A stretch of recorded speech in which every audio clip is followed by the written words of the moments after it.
Welcome to big TV.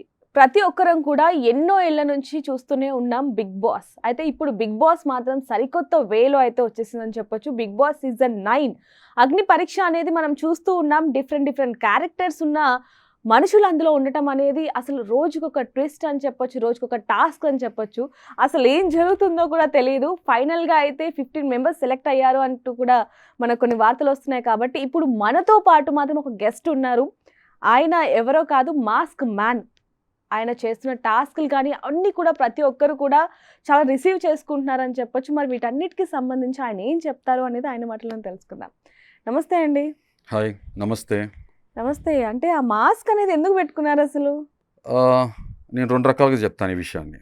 Mask okay. విషయంకి వచ్చేప్పటికి first of all నార్మల్గా నోస్ మాస్క్ నేను కొన్ని సంవత్సరాల నుంచి పెట్టుకుంటున్నాను. ఆ, ఓకే. తర్వాత ఈ మాస్క్ ఏదైతే ఉందో, ఈ కనపడే సమాజం ఏదైతే ఉందో, కనపడిన మాస్క్ ఒకటి వేసుకొని ఫేక్గా ఉంటున్న సందర్భాల్లో విసుకొచ్చి ఈ కనపడే మాస్క్ మొహానికి మాత్రం వేసుకొని కనపడకుండా సొసైటీ నుంచి దూరంగా బతుకుతున్నాను. అంటే మనుషులందరూ కూడా ఒక మాస్క్ వేసుకొని నటిస్తున్నారంట. అందరూ అని అనను, ఒకలాగా అందరిని జనరలైజ్ చేసి చెప్పలేము, నేనేం దేవుని కాదు కదా. But most of the people అలా ఉంటున్నారని నా అభిప్రాయం అది. ఓకే, చాలా మంది అలా ఉంటున్నారు కాబట్టి మీరు నిజంగానే మాస్క్ వేసుకొని ఉంటున్నారు. అంటే నా అనుభవంలో నేను అబ్జర్వ్ చేసింది అది. ఇంట్లో కూడా అలానే ఉంటారా? ఇంట్లో అలా ఎందుకు ఉండం కదా. ఇది యాక్చువల్ అంటే ఇంట్లో వాళ్ళు నటించరు అనుకుంటున్నారా? ఆబ్వియస్గా నటిస్తుంది, తెలిసిపోద్ది. ఇంట్లో మనం చాలా క్లోజ్గా అబ్జర్వ్ చేస్తుంటాం కదా, తెలుస్తుంటుంది మనకి. ఓకే. అంటే చాలా మంది బిగ్ బాస్ లో ఇప్పుడు వెళ్ళాలి అనుకుంటున్నారు, కానీ మీరు ఎందుకు బిగ్ బాస్ కి వెళ్ళాలి అనుకుంటున్నారు? Right question. నేను కొన్ని సంవత్సరాల నుంచి ఒక రకమైన అజ్ఞాతవాసంలో ఉంటాను. ఒక చిన్న ప్రైవేట్ లైఫ్, ఒక షెల్లో చాలా లిమిటెడ్ పీపుల్తో ఇంటరాక్ట్ అవుతూ జీవితంలో కొన్ని పరిస్థితులు ఏదైతే ఎదురైనాయో దాని తర్వాత నా లైఫ్ ఇలా మారిపోయింది. ఒక రకమైన స్ట్రెస్, డిప్రెషన్లో ఉండిపోయాను. కరెక్ట్గా చెప్పాలంటే ప్రిన్స్ ఇన్ ఎగ్జైల్లో ఉండిపోయాను. ఓకే. పెళ్ళైన తర్వాత అరణ్యవాసం చేశాము, తర్వాత అజ్ఞాతవాసం చేశాను. మీరు చేశారా? యా, చేశాను. ఎలా? నేను How? మా భార్య. అది మాది లవ్ మ్యారేజ్. ఓకే. తనకి నాకు ఇప్పుడు ఆల్మోస్ట్ 19-20 ఇయర్స్ పరిచయం. ఓకే. పెద్దల సమక్షంలోనే పెళ్లి చేసుకున్నాం, కానీ కొన్ని అనివార్య కారణాల వల్ల అజ్ఞాతంలోకి వెళ్ళిపోవాల్సి వచ్చింది. ఒక 7 సంవత్సరాలు. 7 సంవత్సరాలు ఎస్ వెళ్ళారు. ఎస్. తర్వాత Okay. ఎక్కడికి వెళ్ళారు? అంటే అజ్ఞాతవాసం అంటే నిజంగా మనం అడవిలోకి ఏం వెళ్ళాం. Hmm. ఏంటంటే పేరెంట్స్తో టచ్లో లేకుండా వేరుగా ఉండటం. ఓకే. అంటే మా మిస్సెస్ వాళ్ళ పేరెంట్స్తో మేము టచ్లో వేరుగా ఉన్నాం. మా పేరెంట్స్ కూడా చాలా తక్కువ లిమిటెడ్గా కాంటాక్ట్లో ఉండేవాళ్ళం. అది దాని తర్వాత నాకు 2017-18 నాకు యాక్సిడెంట్ జరగటం. ఓకే. అంటే కొత్త లైఫ్ స్టార్ట్ చేశాము. తర్వాత నేను జాబ్స్ నుంచి బిజినెస్ ఎన్విరాన్మెంట్లోకి వెళ్ళిపోయాను. నేను కొంతమందికి లైఫ్ మనమే ఇవ్వాలి అనే ఉద్దేశంతో ఒక ఎంటర్‌ప్రెన్యూర్‌గా నేను కొత్త జర్నీ స్టార్ట్ చేశాను. ఆ ప్రాసెస్లో అంతా బాగుంది, సజావుగా నడుస్తుంది అన్న తరుణంలో నాకు ఒక యాక్సిడెంట్ జరగటం. యాక్సిడెంట్ కొంచెం నా లైఫ్ని తలకిందులు చేసిందని చెప్పాలి. So okay. అంటే ఫిజికల్గా అండ్ సైకలాజికల్ ట్రామా నుంచి రికవర్ అవడానికి నాకు 2 ఇయర్స్ పట్టింది. డిప్రెషన్ అయితే కంటిన్యూ అవుతూనే ఉంది, ఎందుకంటే దాని తర్వాత కరోనా 1 by 1. ఓకే. అదే టైంలో I lost my cousin sister and I lost my Okay, one of my okay. Employers person. So ఇవన్నీ కూడా లోపల తెలియకుండా నన్ను ఎక్కడో బాగా డిస్టర్బ్ చేసేసినాయి. సో కరోనా ఒకదాని తర్వాత ఒకటి చాలా డౌన్ రఫ్ ఫేస్ చూసా లైఫ్లో. నేను కొంచెం హ్యూమన్ వాల్యూస్, హ్యుమానిటీ, తర్వాత పేట్రియట్ భావాలతో పెరిగిన మనిషిని కాబట్టి ఏంటి సొసైటీ, ఏంటి లైఫ్ ఇలా ఉంది ఏంటని చెప్పి ఒక రకంగా గివప్ అనే స్టేజ్లో ఉండి ఉన్న తరుణంలో నాకు ఆ డిప్రెషన్, స్ట్రెస్లో ఉన్న టైంలో నాకు నిజంగా ఎంతో కొంత ఆ ఊరటనిచ్చింది, నాకు కొంత డోపమైన్, సాటిస్ఫాక్షన్, హ్యాపీనెస్ ఇచ్చిందంటే వేరే షోస్తో పాటు Bigg Boss, Kapil Sharma show, అలాగే most of the international content చూసేవాడిని. జస్ట్ ఫర్ లాఫ్స్ గిగ్స్ కొంత మనకు తెలుసు కదా, హ్యాపీనెస్, జాయ్ ఇచ్చేది. బిగ్ బాస్ అనేది నాకు నిజంగా వాటిలో ఒక షో ఫార్మాట్. బిగ్ బాస్ సహజంగా చాలామంది నచ్చదు. అవును. నాకెందుకు నచ్చుతుంది అంటే అది ఇందాక మీతో చెప్పినట్టు 100 సంవత్సరాలు మన నిజ జీవితం ఏదైతే ఉంటుందో బయట అన్ని చోట్ల కెమెరాలు ఉండవు కాబట్టి ఒక మనిషి మన ముందు ఒకటి మాట్లాడతాడు, మన వెనక ఒకటి మాట్లాడతాడు. మనకి చాలాసార్లు మనం పసిగట్టలేము. మనం చాలామంది వింటుంటాం మనం అంటున్న మాటలు. అది నమ్మి మోసపోయాం, తెలుసు కదా. ఒక రకమైన అదే ఇందాక మీతో అన్నాను కదా, కనపడిని ముసుకేసుకుంటారు, మాస్క్, ఫేక్గా ఉంటారు. మీలాగా. నేను కనపడే ముసుకేసుకున్నాను, నేను నా ఫేస్కి ఆ, మాత్రం అంటే ముసుకేసుకున్నాను, కానీ అంటే ఇప్పుడు క్యారెక్టర్ కూడా మీ కాదు. ఒరిజినల్ ఫేస్ చూపించలేకపోతున్నారు కదా నేను ఇక్కడ, చూపిస్తా, అందుకు అంటున్నాను నేను ఐ విల్ నేను. Show you, just I will reveal. ఎందుకంటే ఆల్రెడీ మీరు షోలో చూసుంటారు, ఐ చూసాం హ్యావ్ చూసాం. రివీల్. బట్ జస్ట్ ఏంటంటే నేను మీకు ఇలా సుపరిచితం అయ్యాను అర్థమైంది. కాబట్టి నేను ఇలా వచ్చేసాను actually. So if you want me to reveal, I can reveal right away, reveal. Please. First of all okay, మీ అందరికీ సుపరిచితం అయ్యాను మాస్క్ మ్యాన్గా. ఓకే, చాలామంది హృదయ మానవ్ అంటున్నారు, mask man Hriday, mask man Harish, తల్లిదండ్రులు పెట్టిన పేరు హరీష్. ఓకే, తర్వాత నా ఆ సీతారాములు లేకపోతే శివపార్వతులాగా నా మ్యారేజ్ అయినాక నా వైఫ్ నాలో సగభాగం అయిపోయిన తర్వాత హరిత హరీష్గా మేము కొత్త జర్నీ లైఫ్ స్టార్ట్ చేసాం. అవును. So this is me yeah. Real side of me. కాదు, అది అంతసేపు పెట్టుకుంటున్నారు ఆ షోలో కానీ ఇక్కడ కానీ, మీకేం ఇబ్బంది అనిపించట్లేదా? అంటే ఈ మాస్క్ నేను షో కోసం అయితే పెట్టుకోలేదు. అండ్ మేము కొత్త లైఫ్ కొత్త జర్నీ ఒక 4-5 నెలల కిందట స్టార్ట్ చేయడం జరిగింది. అంటే ఈ నోస్ మాస్క్ అనేది నేను ఆల్మోస్ట్ 12 years నుంచి పెట్టుకుంటున్నా. ఓకే, అంటే Pollution reason పొల్యూషన్, చెప్పాను రైట్ కదా. Right. Everything is polluted, even people also mostly. So నేను ఒక చిన్న క్వశ్చన్, చెప్పండి. అంటే మీరు నాకు పరిచయం అయినప్పటి నుంచి పీపుల్ పొల్యూషన్ అయిపోయారు అనేదే చెప్తూ ఉన్నారు ఎక్కువగా. అంటే మనుషుల వల్ల అంతగా ఇబ్బంది పడ్డారా? చాలా struggle అయ్యారా? మీరు కూడా అనుభవించుంటారు, మీరు అంటే ఒక ఎక్స్పీరియన్స్ స్టేజ్ చేస్తుంటారు. వరకు ఓకే, బట్ మరీ అంతగా మాస్క్ పెట్టుకొని మీరు- ఇదంతా చేస్తున్నారు అంటే మరీ అంత పెద్ద ఇన్సిడెంట్ ఏమైనా జరిగిందా అని. అంటే ఇది పెద్ద స్టేట్మెంట్ యాక్చువల్ రకంగా చెప్పాలంటే. ఉమ్, అంటే జాబ్ మార్కెట్లో నేను అంటే కెరియర్ చిన్నప్పటి నుంచి చాలా ఆశలు ఉండేవి. స్పోర్ట్స్ అంటే విపరీతమైన ప్రేమ. మీరు నమ్ముతారు లేదు, నా స్కూల్ చిన్నప్పుడు నా చాలా బాల్యంలో when I was in school 3rd 4th standard గురించి చెప్తున్నాను. ఆ వయసు నాకు ఊహ ఉన్నప్పటి నుంచి చెప్తున్నా. స్కూల్ అయిపోగానే రోడ్ దాటేసేసి వెళ్తే గ్రౌండ్ ఉండేది. గ్రౌండ్లో కూర్చునేవాడిని, ఇంటికి వెళ్ళేవాడిని కాదు. గ్రౌండ్లో కూర్చుని ఆడుతుంటే చూస్తుండేవాడిని. మా పేరెంట్స్ వచ్చి ఎత్తుక్కుని నన్ను గ్రౌండ్లోనే చూసేవాళ్ళు, తీసుకెళ్లేవాళ్ళు. అలా పెరిగిన వాడిని నేను. కొంతమంది ఐకానిక్ పీపుల్, కపిల్ దేవ్, సచిన్ టెండూల్కర్ ఇలాంటి వాళ్ళు చూశాను రైట్ ఏజ్లో. చూసినప్పుడు తెలియకుండా స్పోర్ట్స్ మీద అమితమైన ప్రేమ ఉండేది. బ్యాడ్మింటన్ కానీ క్రికెట్ కానీ వీటి మీద చాలా ఉండేది. అంటే బతికితే ఒక బిగ్గర్ లైఫ్ బతకాలి, దేశానికి ఏదైనా మంచి Okay. గర్వకారణంగా ఉండాలి, పేరు తీసుకురావాలి. నాకు నేమ్ కాదు. సో ఎవ్రీ లైఫ్ మ్యాటర్స్ అని ఫీల్ అయ్యేవాడిని నేను. ఒక యూనిక్నెస్, ప్రతి మనిషిలో ఒక టాలెంట్ స్కిల్ ఉంటుంది. సో నాలో అలా ఉందని నేను ఫీల్ అయ్యేవాడిని. ఉమ్, కానీ మీకు తెలుసు కదా, మిడిల్ క్లాస్ లైఫ్స్ ఎలా ఉంటాయి. మనం డ్రీమ్స్ ఒక పక్కన ఉంటాయి, తర్వాత బాధ్యతలు, రెస్పాన్సిబిలిటీస్ ఇంకో వైపు ఉంటాయి. అందరిలాగే ఓకే బతుకు జట్కా బండారు. సో బతుకు జీవుడా అంటూ ఇక ఉద్యోగాలు, చదువు, ఉద్యోగాలు ఇదే ఫండాలో లైఫ్ గడిచిపోయింది. సో నా డ్రీమ్స్ని ఒక రకంగా చెప్పాలంటే చంపేసుకున్నా, ఫుల్ఫిల్ చేసుకోలేకపోయా. ఓకే. కానీ ఎప్పుడు కూడా నాలో ఒక స్పోర్ట్స్ పర్సన్ ఉండేవాడు. అలా ఉన్న నేను ఈ జాబ్స్ మార్కెట్లోకి వచ్చినప్పుడు ఫస్ట్ నాకు నేను ఎక్స్పీరియన్స్ చేసింది, బట్టతలు ఉన్నవాడికి దువ్వెన అమ్మాలి. ఉమ్, నాకు ఫస్ట్ క్వశ్చన్ వచ్చింది. నేను మా మేనేజర్ ఎవరైతే నన్ను అపాయింట్ చేసుకున్నారో, ఎందుకు బట్టతలు ఉన్నవాడికి దువ్వెన అమ్మాలి, జుట్టు వచ్చే క్రీమ్ ఏదైనా తయారు చేయొచ్చు కదా, అది కదా. అంటే లేదు, ఇలా అయితే ఇలాంటి ఒపీనియన్, ఇలాంటి నేచర్ ఉంటే you cannot survive in sales and marketing. అంటే అది ఇది నా ఎక్స్పీరియన్స్. అందరికీ అలా ఉండకపోవచ్చు ప్రాబ్లీ. ఓకే. అలా స్టార్ట్ అయిన జర్నీ. నేను రకరకాల ఇండస్ట్రీస్లో వేరు జాబ్స్ చేస్తూ ఉన్నా. లైఫ్లో ఏది వస్తాయి అంటే ఆకలితో ఉన్న మనిషికి నేను ఇదే తింటాను అని చెప్పడానికి చాలా వరకు సాధ్యపడదు. ఓకే. సో నాకు లైఫ్లో నా ముందుకు ఏది వచ్చిందో అది గ్రాప్ చేసుకుంటా. అండ్ మోర్ ఓవర్ నాకు ఒక వర్స్టైల్ పర్సనాలిటీ ఉంది. ఏంటంటే నేను కొత్తది ఎప్పుడు తెలుసుకోవాలి, నేర్చుకోవాలి అనుకుంటా. అంతేకాని ఒక ఇండస్ట్రీలో కన్ఫైన్ అయిపోవాలి, ఒకటే పని చేయాలి అంటే రోజు పప్పు అన్నమే తినాలంటే బోర్ కొడుతుంది. అవును. సో నేను డిఫరెంట్ ఎక్స్ప్లోర్ చేస్తున్నా ఒక వర్స్టైల్ పర్సన్గా. దాంట్లో భాగంగా వేరు ఇండస్ట్రీలో జాబ్ చేయడం జరిగింది. ఆల్మోస్ట్ అన్ని జాబ్స్లో నేను నోటీస్ చేసింది ఏంటంటే స్ట్రెస్ఫుల్ లైఫ్, ఒక రన్నింగ్ రేస్ లైఫ్. పొద్దున్న లేకటం, బ్యాగ్ వేసుకెళ్ళటం, టార్గెట్స్, గోల్స్ అచీవ్ చేయాలి, నెంబర్స్, ఇదే. ఓకే, ఎందుకు సంపాదిస్తున్నాం? ఆ డబ్బులు కొంతసేపు సంతోషం లేని జీవితం దేనికి? ఫ్యామిలీతో కొంతసేపు స్పెండ్ చేయడానికి. ఇది ఎప్పుడు ఉండేది. మనలో చాలామంది మనం నిజంగా మనస్సాక్షి గుండె మీద చేసుకుని అడిగితే మీకు జాబ్ సాటిస్ఫాక్షన్ ఉందన్నప్పుడు చాలామంది చెప్పే మాట, మోస్ట్ ఆఫ్ ది పీపుల్ చెప్పేది ఏంటంటే లేదండి. మెజారిటీ పీపుల్ చెప్పేది అదే కదా. ఎందుకు లేదు మనకి? బికాస్ మనకున్న డ్రీమ్స్ మనం ఎప్పుడు కూడా ఫుల్ఫిల్ చేసుకోం మోస్ట్ ఆఫ్ ద కేసెస్. కొంతమందికి సాధ్యపడింది కానీ అందరికి సాధ్యపడలేదు కదా. ఇప్పుడు బిగ్ వాళ్ళ బాస్కి opinion. వెళ్ళాలి అనేది కూడా మీ డ్రీమా? డ్రీమ్ కాదండి. నేను ఒక కొత్త మీతో అదే అన్నా, ఈ జాబ్స్ తర్వాత మ్యారేజ్ తర్వాత కొత్త జీవితం, ఇలా ఇక మనం జాబ్ చేయకూడదు, మనం జాబ్ చేయకూడదు, ఇంకా అంటే జాబ్ చేయకూడదు అని కాదు, జాబ్ చేసాం కదా, ఇలా కాదు, మనం ఒక ఎంటర్ప్రెన్యూర్ బిజినెస్ పర్సన్గా మారదాం, ట్రాన్స్ఫార్మ్ అవుదాం అనే ఒక కొత్త లైఫ్ జర్నీ మొదలుపెట్టినాం. ఎందుకంటే మనం కొంతమంది ఉద్యోగాలు ఇవ్వాలి, జీవనోపాధి కలిగించాలి, ఒక ఎథికల్ బిజినెస్ ప్రాక్టీస్ చేయాలి అనే ప్రాసెస్లో బిజినెస్ స్టార్ట్ చేసాం. దాంట్లో కూడా సాధ్యపడలేదు. మనం ఒక రకమైన సిస్టంలో ఉన్నాం, సాధ్యపడలేదు. Sorry to say that. నేను చాలా సిస్టంలో ఉండి చూసా ఎలా ఉంటుంది ఏంటంటే. గ్రౌండ్ రియాలిటీ వేరు. మనిషిలో స్వార్థం, నాకేంటి, కరెక్ట్గా చెప్పండి, కరప్షన్, గ్రీడీనెస్. ఇండియా ఇవాళ రోజు కూడా స్టిల్ డెవలపింగ్ అనే ఫేజ్లో ఉండడానికి కారణం, మేజర్గా రోల్ ప్లే చేసేది అది. అర్థం కదా. India such a great country, but we don't know that greatness. అంతే, చాలా మంది తెలియదు అనుకుంటా.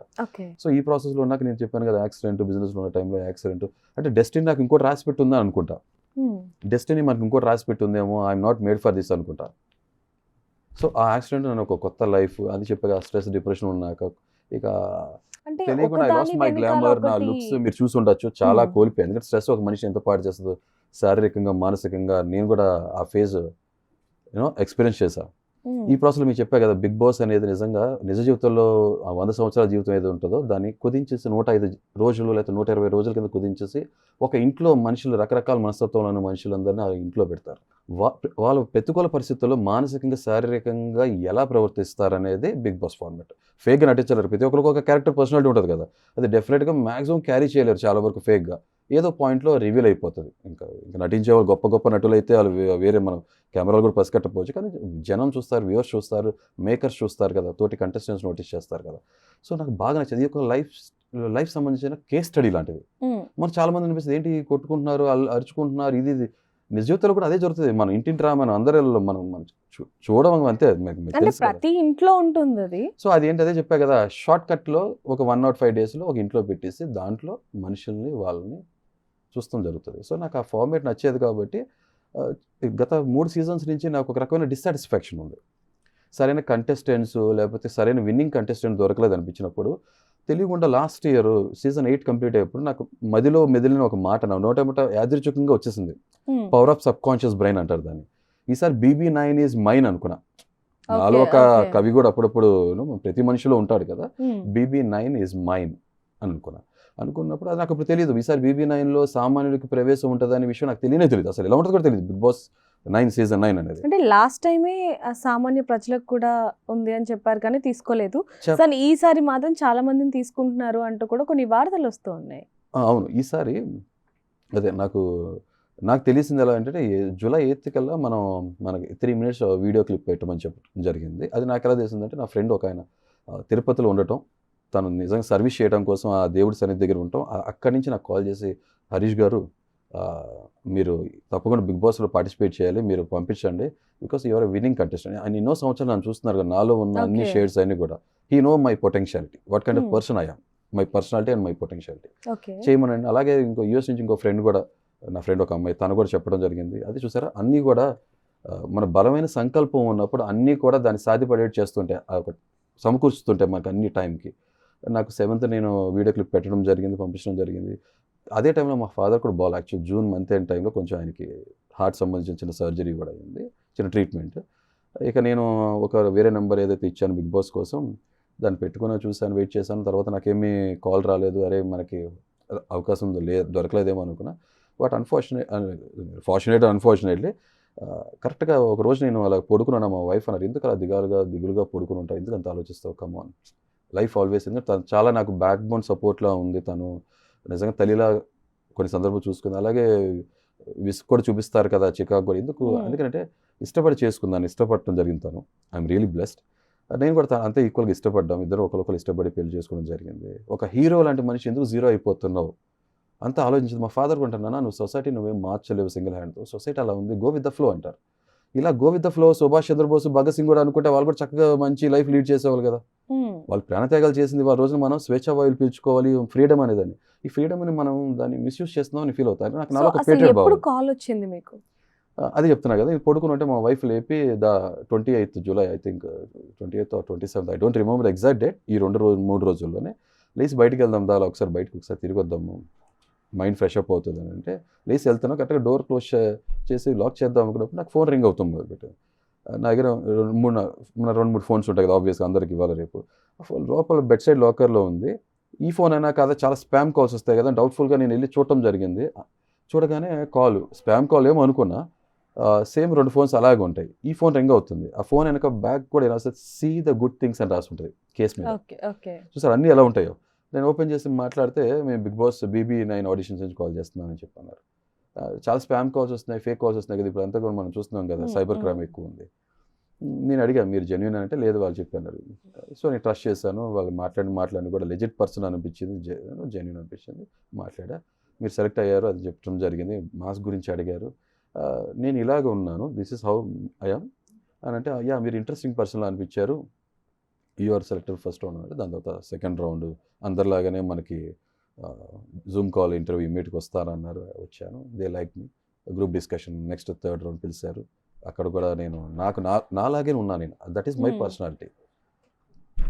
మై అయితే బిగ్గెస్ట్ స్ట్రెంగ్త్ నా అది చెప్పట్లా, నేను చాలా పాట్ బ్రేకర్లా ఉంటాను, కొండబద్దలు కొట్టినట్టు మాట్లాడతాను. అంటే పెరిగిన వాతావరణం ఏమో కానీ నాలో చాలా మంచి హ్యూమర్, ఫన్ పర్సన్ కూడా ఉంటాడు.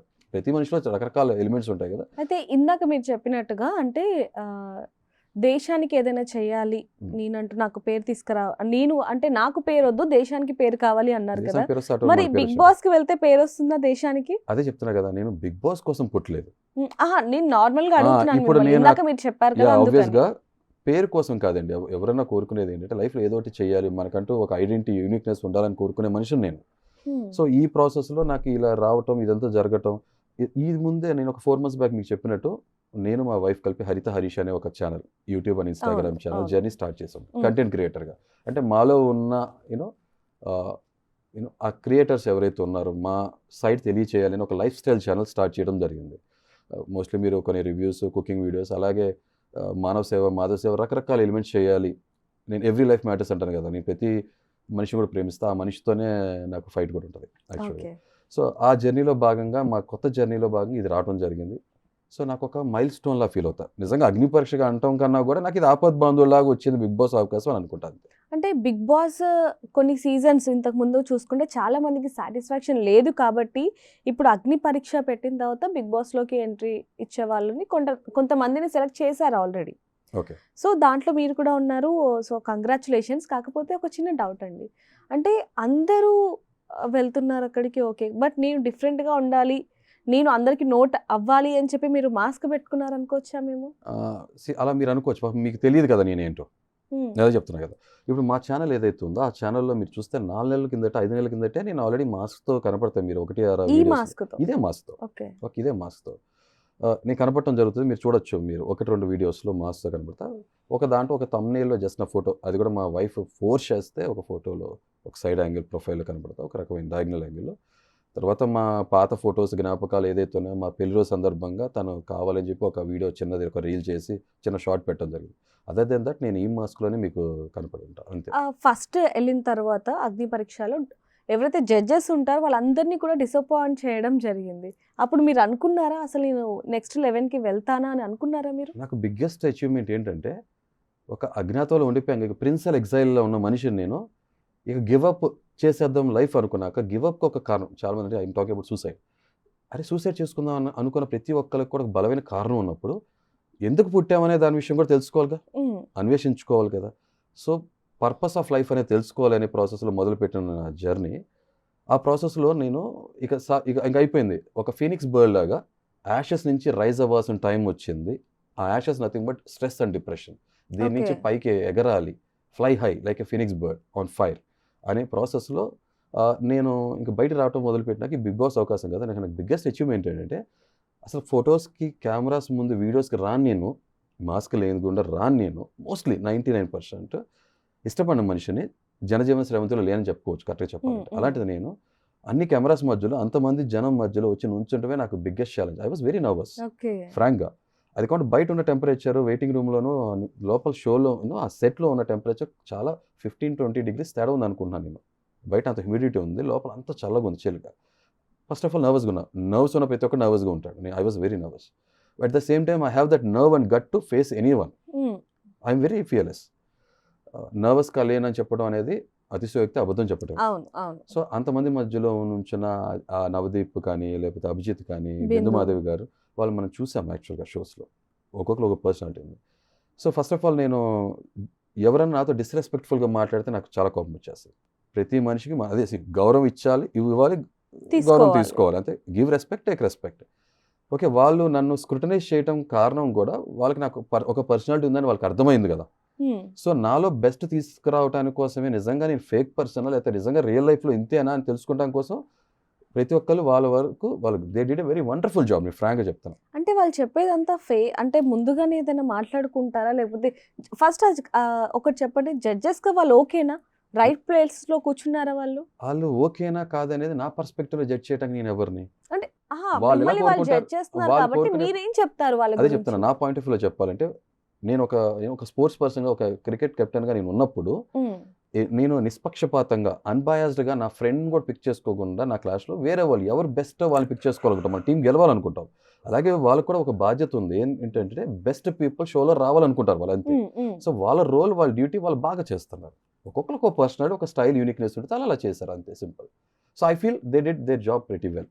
ఇంకా చిన్న చిన్న పొరపాట్లు, తప్పిదాలంటే మనం మనుషులం కాబట్టి అందరం చేస్తాం. అంటే మీ దగ్గరికి వచ్చి లూజర్ అని చెప్పి ఇవ్వటం అనేది అది చాలా ముమ్మాటి- మంది కూడా షాక్ అయ్యాం. అంటే అదే మీ లాస్ట్ అనుకున్నాం మేము ఆ షోలో. లేదు, నేను నిజంగా బిందు మాధవి గారిని వ్యక్తిగతంగా ఒక మనిషిగా నేను ఫీల్ అవుతా, కానీ నిజాయితీగా మాట్లాడాలంటే ఆమె ఇవ్వటం చాలా కరెక్ట్. నేను రెస్పెక్ట్ ఇస్తాను ఆ విషయంలో. ఎలా అంటారు? ఎందుకంటే ఆవిడ క్వశ్చన్ అడిగారు, అంటే దాని ముందు కొన్ని జరిగినాయి. నా చిన్నప్పుడు కోపిస్ట్ మనిషి అని, అది ఉన్న వాస్తవమే చెప్తా. కోపం వస్తే ఏం చేస్తారని అడిగారు, ఎవరైనా కొడతారా అని అడిగారు. కొడతానన్న. అది ఏ కాంటెక్స్లో కొడతారు, ఎంత కోపం వస్తే కొడతారు, దాని కాన్సిక్వెన్సెస్ ఏంటి, దాన్ని బట్టి ఉంటుంది కదా, డిసైడ్ అవుతుంది కదా. రోడ్డు మీద వెళ్ళే ప్రతి ఒక్కరు మనం కొట్టాం. ఇప్పుడు ఉదాహరణకి అవుట్ ఆఫ్ బ్లూ ఎవరైనా వచ్చి ఒక అమ్మాయిని ఏడిపిస్తున్నాడు ఒక మనిషి అన్నప్పుడు సహజంగా కొడతా. ఓకే, ఎవరైనా వచ్చి మన దగ్గర దొంగతనం చేసుకెళ్ళిపోయారు, చేసుకుంటా కొడతాం. అంటే ఆ తీవ్రత, ఆ సిచ్యువేషన్ ఒక ఇంటెన్సిటీ బేస్ చేసుకుని మన రియాక్షన్ ఉంటుంది, అంతే కదా. చాలామంది ఇవాళ రేపు అది కూడా స్పైన్లెస్ పీపుల్లో ఉంటున్నారు, చేసుకుంటూ సైలెంట్ పడిపోతున్నారు. సొసైటీ మనకి దౌర్భాగ్యం, అది చూస్తున్నాం కదా. మాట్లాడలేకపోతున్నారు, గొంతెత్తి మాట్లాడలేకపోతున్నారు, ప్రశ్నించలేకపోతున్నారు. నాలా తత్వం చిన్నప్పటి నుంచి ఉంది కాబట్టి సో నేను కొడతానని చెప్పాను. అది ఏ కాంటెక్స్ట్ వాళ్ళు అడగలేదు. సో దాని తర్వాత మీరు ఎప్పుడైనా మీ భార్య మీద చేసుకున్నారా, చేయెత్తారని అదే అడుగుదాం అనుకున్నాను. ఓకే, అక్కడ ఉన్నా నేను ఫేస్ చేసాక నేను చెప్పేస్తాను మీరు అడగకుండానే అని అడగగానే ఎత్తానని చెప్పా. ఇప్పుడు మీరు నాలో నిజాయితీని చూస్తారా, లేకపోతే నాకు ఒక చాయిస్ ఉంది, అప్పుడు నాకు ఒక ఆప్షన్ ఉంది. నేను శ్రీరామచంద్రుడిని, నేను ఎత్తలేదు, నేను శుద్ధపూసని, నేను చాలా మంచి మనిషిని, గొప్ప భర్తని అని చెప్పి నేను ఫేక్గా మీ దగ్గర నటించిన. మీకేం కావాలి, చూసే వ్యూవర్స్ కానీ, మన భార్య కానీ, జడ్జెస్ కానీ, నా అంతరాత్మ మనస్సాక్షి వస్తుంది కదా, నేను నిజం చెప్తున్నా అబద్ధం చెప్తున్నానని. ఆ సెకండ్లో నేను అబద్ధం చెప్పి తప్పించేసుకోవచ్చు. నాకు ఇష్టం లేదు. నాకు నాలా ఉంటా, నన్ను ఇలాగే చూడండి. లైఫ్లో బిగ్గెస్ట్ ఛాలెంజెస్ నిజం మాట్లాడుతాం, చాలా బిగ్గెస్ట్ డేర్ కొట్టానని చెప్పా. దాన్ని వాళ్ళు మళ్ళీ ఎలా ఇంటర్ప్రిట్ చేసుకున్నారో నాకు అర్థం కాదు. ఇంటర్నెట్ మొత్తం అంతా బయట కూడా వైఫ్ బీటర్ అని పోట్రే అయింది. ఇదేమో గుళ్ళో గంట, లేకపోతే స్కూల్లో బెల్ల, పొద్దున సాయంత్రం కొట్టడానికి. నా భార్య నేను ఇష్టపడి వచ్చినప్పుడు 20 సంవత్సరాలు ఇంకా మేము కలిసి ఉన్నామంటే అర్థం ఏంటి? ఒక్కసారి ఒక క్షణికావేశంలో ఒక సెకండ్. నేను అదే చెప్తున్నా, దాన్ని కూడా నేను డిఫెండ్ చేసుకోను. అది ఏ రీజన్ అయినా సరే, మోర్ పవర్ మోర్ రెస్పాన్సిబిలిటీ. ఎక్కువ పవర్ అన్నప్పుడు ఎక్కువ బాధ్యతగా ఉండాలి. కానీ మన దౌర్భాగ్యం ఏంటంటే పితృస్వామ్య ప్రపంచంలో ఉన్నాము, మనకు తెలుసు కదా. కొన్ని తరతరాలుగా మగాడు బలవంతుడు, టక్మని బలహీనులైన మీద మనం ప్రతాపం చూపిస్తాం. చాలా తప్పది. అసలు పాపం చెంప మీద ఒక దెబ్బ, అది ఆ చెంప మీద ఒకటైనా తప్పే కదా. అసలు చెప్పాను కదా, నేను ఒక డిప్రెషన్ ఫేజ్ లో ఉన్న టైంలో ఒక సెకండ్ లో I lost my temper. So తగ్గ కోపం ఉన్న మనిషి. తర్వాత నుంచి కోపం చూపించారా? కోపం అదే లాస్ట్. కోపం అనేది మాటల్లో చూపిస్తాం కదా, అంతే కదా. బయట వాళ్ళ దగ్గర ఒక రకంగా కోపం చూపించి ఇంట్లో వాళ్ళ దగ్గర లేదు నువ్వు రైట్ అని అనలేను కదా. తప్పు ఎవరిదైనా తప్పు చేసిన తప్పే కదా. కోపం చూపించేవాడిని, కానీ ఫిజికల్ అవటం అనేది తప్పు. అది నేను యాక్సెప్ట్ చేస్తా. తను మానసికంగా శారీరకంగా బాధపడి ఉంటుంది, నేను దానికి 10 రెట్లు బాధపడి ఉంటా కదా. కొట్టాను అన్న ఫీలింగ్ ఎక్కువగా 10 రెట్లు 100 రెట్లు బాధపడి ఉంటాయి. ఎందుకనంటే నా దృష్టిలో నేను దిగజారిపోయి ఉంటానుగా. అది ఎవరు కనపడదు కదా. ఇప్పుడు ఏంటంటే ఆడవాళ్ళకి తక్కువ కళ్ళ కన్నీళ్ళు వస్తాయి. చాలా మంది మగాళ్ళు కూడా బాధ ఉంటుంది, కన్నీళ్ళు బయట మనం చూపించం, అంతే. సో ఆ తర్వాత నుంచి మీరు చాలా ట్రోల్ అయ్యారు. ఒకటి మాస్క్ మ్యాన్ ఎవరో వచ్చారు అనేది చాలా ట్రోల్ అయింది. ఆ తర్వాత మీరు మీ వైఫ్ని కొట్టారు అనేది ట్రోల్ అయింది. ఆ తరువాత సగగుండు అంటే సగం గుండు ట్రిమ్ చేయించుకోవడం అనేది కూడా చాలా ట్రోల్ అయింది. ఎందుకంటే ఎవరు ఊహించలేరు అక్కడ ఒక ట్రిమ్మర్ ఉంటుంది అని చెప్పి. మీ ఆపోజిట్ పర్సన్ని కూడా మీరే సెలెక్ట్ చేసుకున్నారు. ఆ రోజు అసలు ఏం జరిగింది? అంటే ఫస్ట్ ట్రోల్ పాయింట్ చెప్తాను నేను. ఇప్పుడు నేనేమో ఒక టేబుల్ బుక్ని కాదు కదా, 10 పేజీలు తిప్పేస్తే తెలిసిపోతానికి. అవును, అలా ఒక మనిషి తెలుసుకోవాలంటే మనకు కొన్ని నిమిషాలు, గంటలో, నేను చెప్తాను 100 సంవత్సరాల జీవితం కూడా సరిపోదు. ఒక మనిషి ఒక సైడ్ చూపించాలంటే ఆ సైడ్ చూపిస్తారు, ఇంకో సైడ్ దాయాలనుకుంటే ఎన్నో విషయాలు దాయచ్చు. సో ఒక మనిషి మనం ఎవరు జడ్జ్ చేయలేము. ఒపీనియన్ క్రియేట్ చేసుకుంటే తప్పలేదు. ఒపీనియన్ ఏముంది, ప్రతి పరిస్థితులు తగ్గట్టు రోజు తగ్గట్టు మారుతూ ఉంటుంది. ఓకే, అలాంటిది జనం కూడా అంతే కదా. వాళ్ళకి తెలియదు కదా నేనేంటో, ఏం చూపించారో అంతే చూస్తున్నారు, దాన్ని బట్టి ఒక డిసిషన్కి వెళ్తున్నారు, అంతే. నేను తెలియదు నా రియల్ సైడ్. దాని తర్వాత ఇక వైఫ్ బీటర్ అంటారు, నేను చెప్పాను కదా. నా వైఫ్ నేను ఎలా ఉంటానో నా ఛానల్లో చూడండి. నా నెక్స్ట్ రాబోయే మా జీవితాన్ని చూస్తే మీరే అనుకుంటారు, అరే మేము ఆ రోజు పొరపాటు పడ్డాము, ఒక మనిషి గురించి అపార్థం చేసుకున్నప్పుడు ఆటోమేటిక్గా ఆ మనిషిని అర్థం చేసుకోవడం చాలా కష్టం. సో అలా ఉండగా నెక్స్ట్ ఇప్పుడు నాకు బిగ్గెస్ట్ ఛాలెంజ్ ఏంటి, నా జర్నీ స్టార్ట్ చేసాము. ఈసారి బిగ్ బాస్లో వచ్చే సామాన్యుడు అసామాన్యుడు అయి ఉండాలి, అది నేను అయి ఉండాలి అని ఫీల్ అవుతాను. ఇంకా ఎవరైనా కూడా నిజంగా ఉంటే great, I really appreciate and admire. Every life matters, ప్రతి కంటెస్ట్ని నేను అంతే గౌరవిస్తాను. ఫైన్. సో ఎలాగైనా టాస్క్ స్టార్ట్ అయింది. ఒక 6 మెంబర్స్ ఆల్రెడీ గోల్డెన్ సీట్స్ సంపాదించేసుకున్నారు. 3 గ్రీన్లు ఇచ్చారు, వాళ్ళు గోల్డెన్ సీట్కి సెలెక్ట్ అయిపోయారు. నా విషయానికి వచ్చే 2 రెడ్లు వచ్చినాయి, నవదీప్ అండ్ మన శ్రీముఖి గారు. నిజంగా శ్రీముఖి గారు నాలో ఏం చూశారు, I was very genuine and straight forward. అది మీకు చూడలేదు కదా. ఈయన నేషనల్ టెలివిజన్ మీదకి వచ్చి ఇలా మాట్లాడటమే గ్రేట్, నిజాయితీగా ఒప్పుకుంటున్నారు. దాన్ని ఆయన సమర్థించుకోవట్లా. లూజర్ అని బోర్డు తర్వాత తీసేయమన్నారు నాకు టాస్క్ ఇచ్చి. తర్వాత నేను పట్టిన క్యాచెస్ మీరు చూడాలి, ఎందుకంటే మొత్తం గంటన్నర మొత్తం చూడాలంటే మీకు విసుకొచ్చేస్తుంది, చూపించలేరు మేకర్స్, మీరు చూడాలంటే విసుకొస్తుంది. కాబట్టి తర్వాత ఎన్నో క్యాచెస్ పట్టాను. మాస్క్ పెట్టి ఉన్నప్పుడు ఆ లైటింగ్లో నాకు కనపడలేదు, ఐ వాజ్ నర్వస్ ఆల్సో. తర్వాత నేను చాలా క్యాచెస్ పట్టాను, పరిగెత్తుకు వచ్చి ఆగిన తర్వాత బాటిల్ ఇస్తారు, బాటిల్ పట్టాను. ఇంకోటి నేను ఒక డైరెక్షన్ ఫేస్ చేస్తుంటా, ఇంకో డైరెక్షన్ నుంచి నాకు బాల్స్ షూట్ అవుతున్నాయి కదా. సో ఈ స్విచ్ చేసుకుండాలి, లైటింగ్ ఎన్విరాన్మెంట్ డిఫరెంట్గా ఉంటుంది. సో ఎన్ని ఫ్యాక్టర్స్ ఏం చూపించాలి, fine, okay, not a problem, ఇది ఐ రెస్పెక్ట్ దట్. శ్రీముఖి గారు నాలో ఏదో చూశారు, నవదీప్ గారు చెప్పడం జరిగింది. నవదీప్ గారు ఇంకా మీరే లాస్ట్, మీరు కూడా రెడీ చేస్తే ఈయన జర్నీ ఇక్కడ ఎండ్ అయిపోతుందని చెప్పడం. నవదీప్ గారు దాన్ని నాలో ఏదో చూశారు, నాకు ఒక అవకాశం ఇవ్వాలి, ఈయనలో ఒక లేయర్స్ ఉన్నాయి, మనం ఇప్పుడు తెలుసుకోలేకపోతున్నాం, టైం పడుతుందేమో, ఒక అవకాశం ఇచ్చారు. I'm really thankful to them. Red ఇచ్చిన వాళ్ళు కూడా నేను థ్యాంక్స్ చెప్తా. బిందుమాధవి గారు రెడ్ ఇచ్చారంటే ఒక ఆమెగా, ఆమెని ఒక లేడీగా, నేను ఒక వైఫ్ కొట్టానన్న విషయంలో ఆమె కనెక్ట్ అయ్యారు. నాకే కోపం వస్తుంది, ఆవిడ కోపం రావటం తప్పు కాదు కదా. అదే చెప్తున్నా కదా, ఒక గొప్ప సర్జన్ డాక్టర్ తను సర్జరీ చేసుకోలేడు. ఎన్నో నేను విలువలు మాట్లాడే మనిషిని ఒక క్షణికావసరం తప్పు చేశాను, తప్పే, ఎవరు చేసినా సరే అంతే. నాకు ఆ గట్స్ ఉన్నాయి, నిజాయితీ ఉంది, నేను మాట్లాడగలిగాను. చాలా మంది మాట్లాడలేరు ఆ సెట్ ఉన్నవాళ్ళు, అంతే.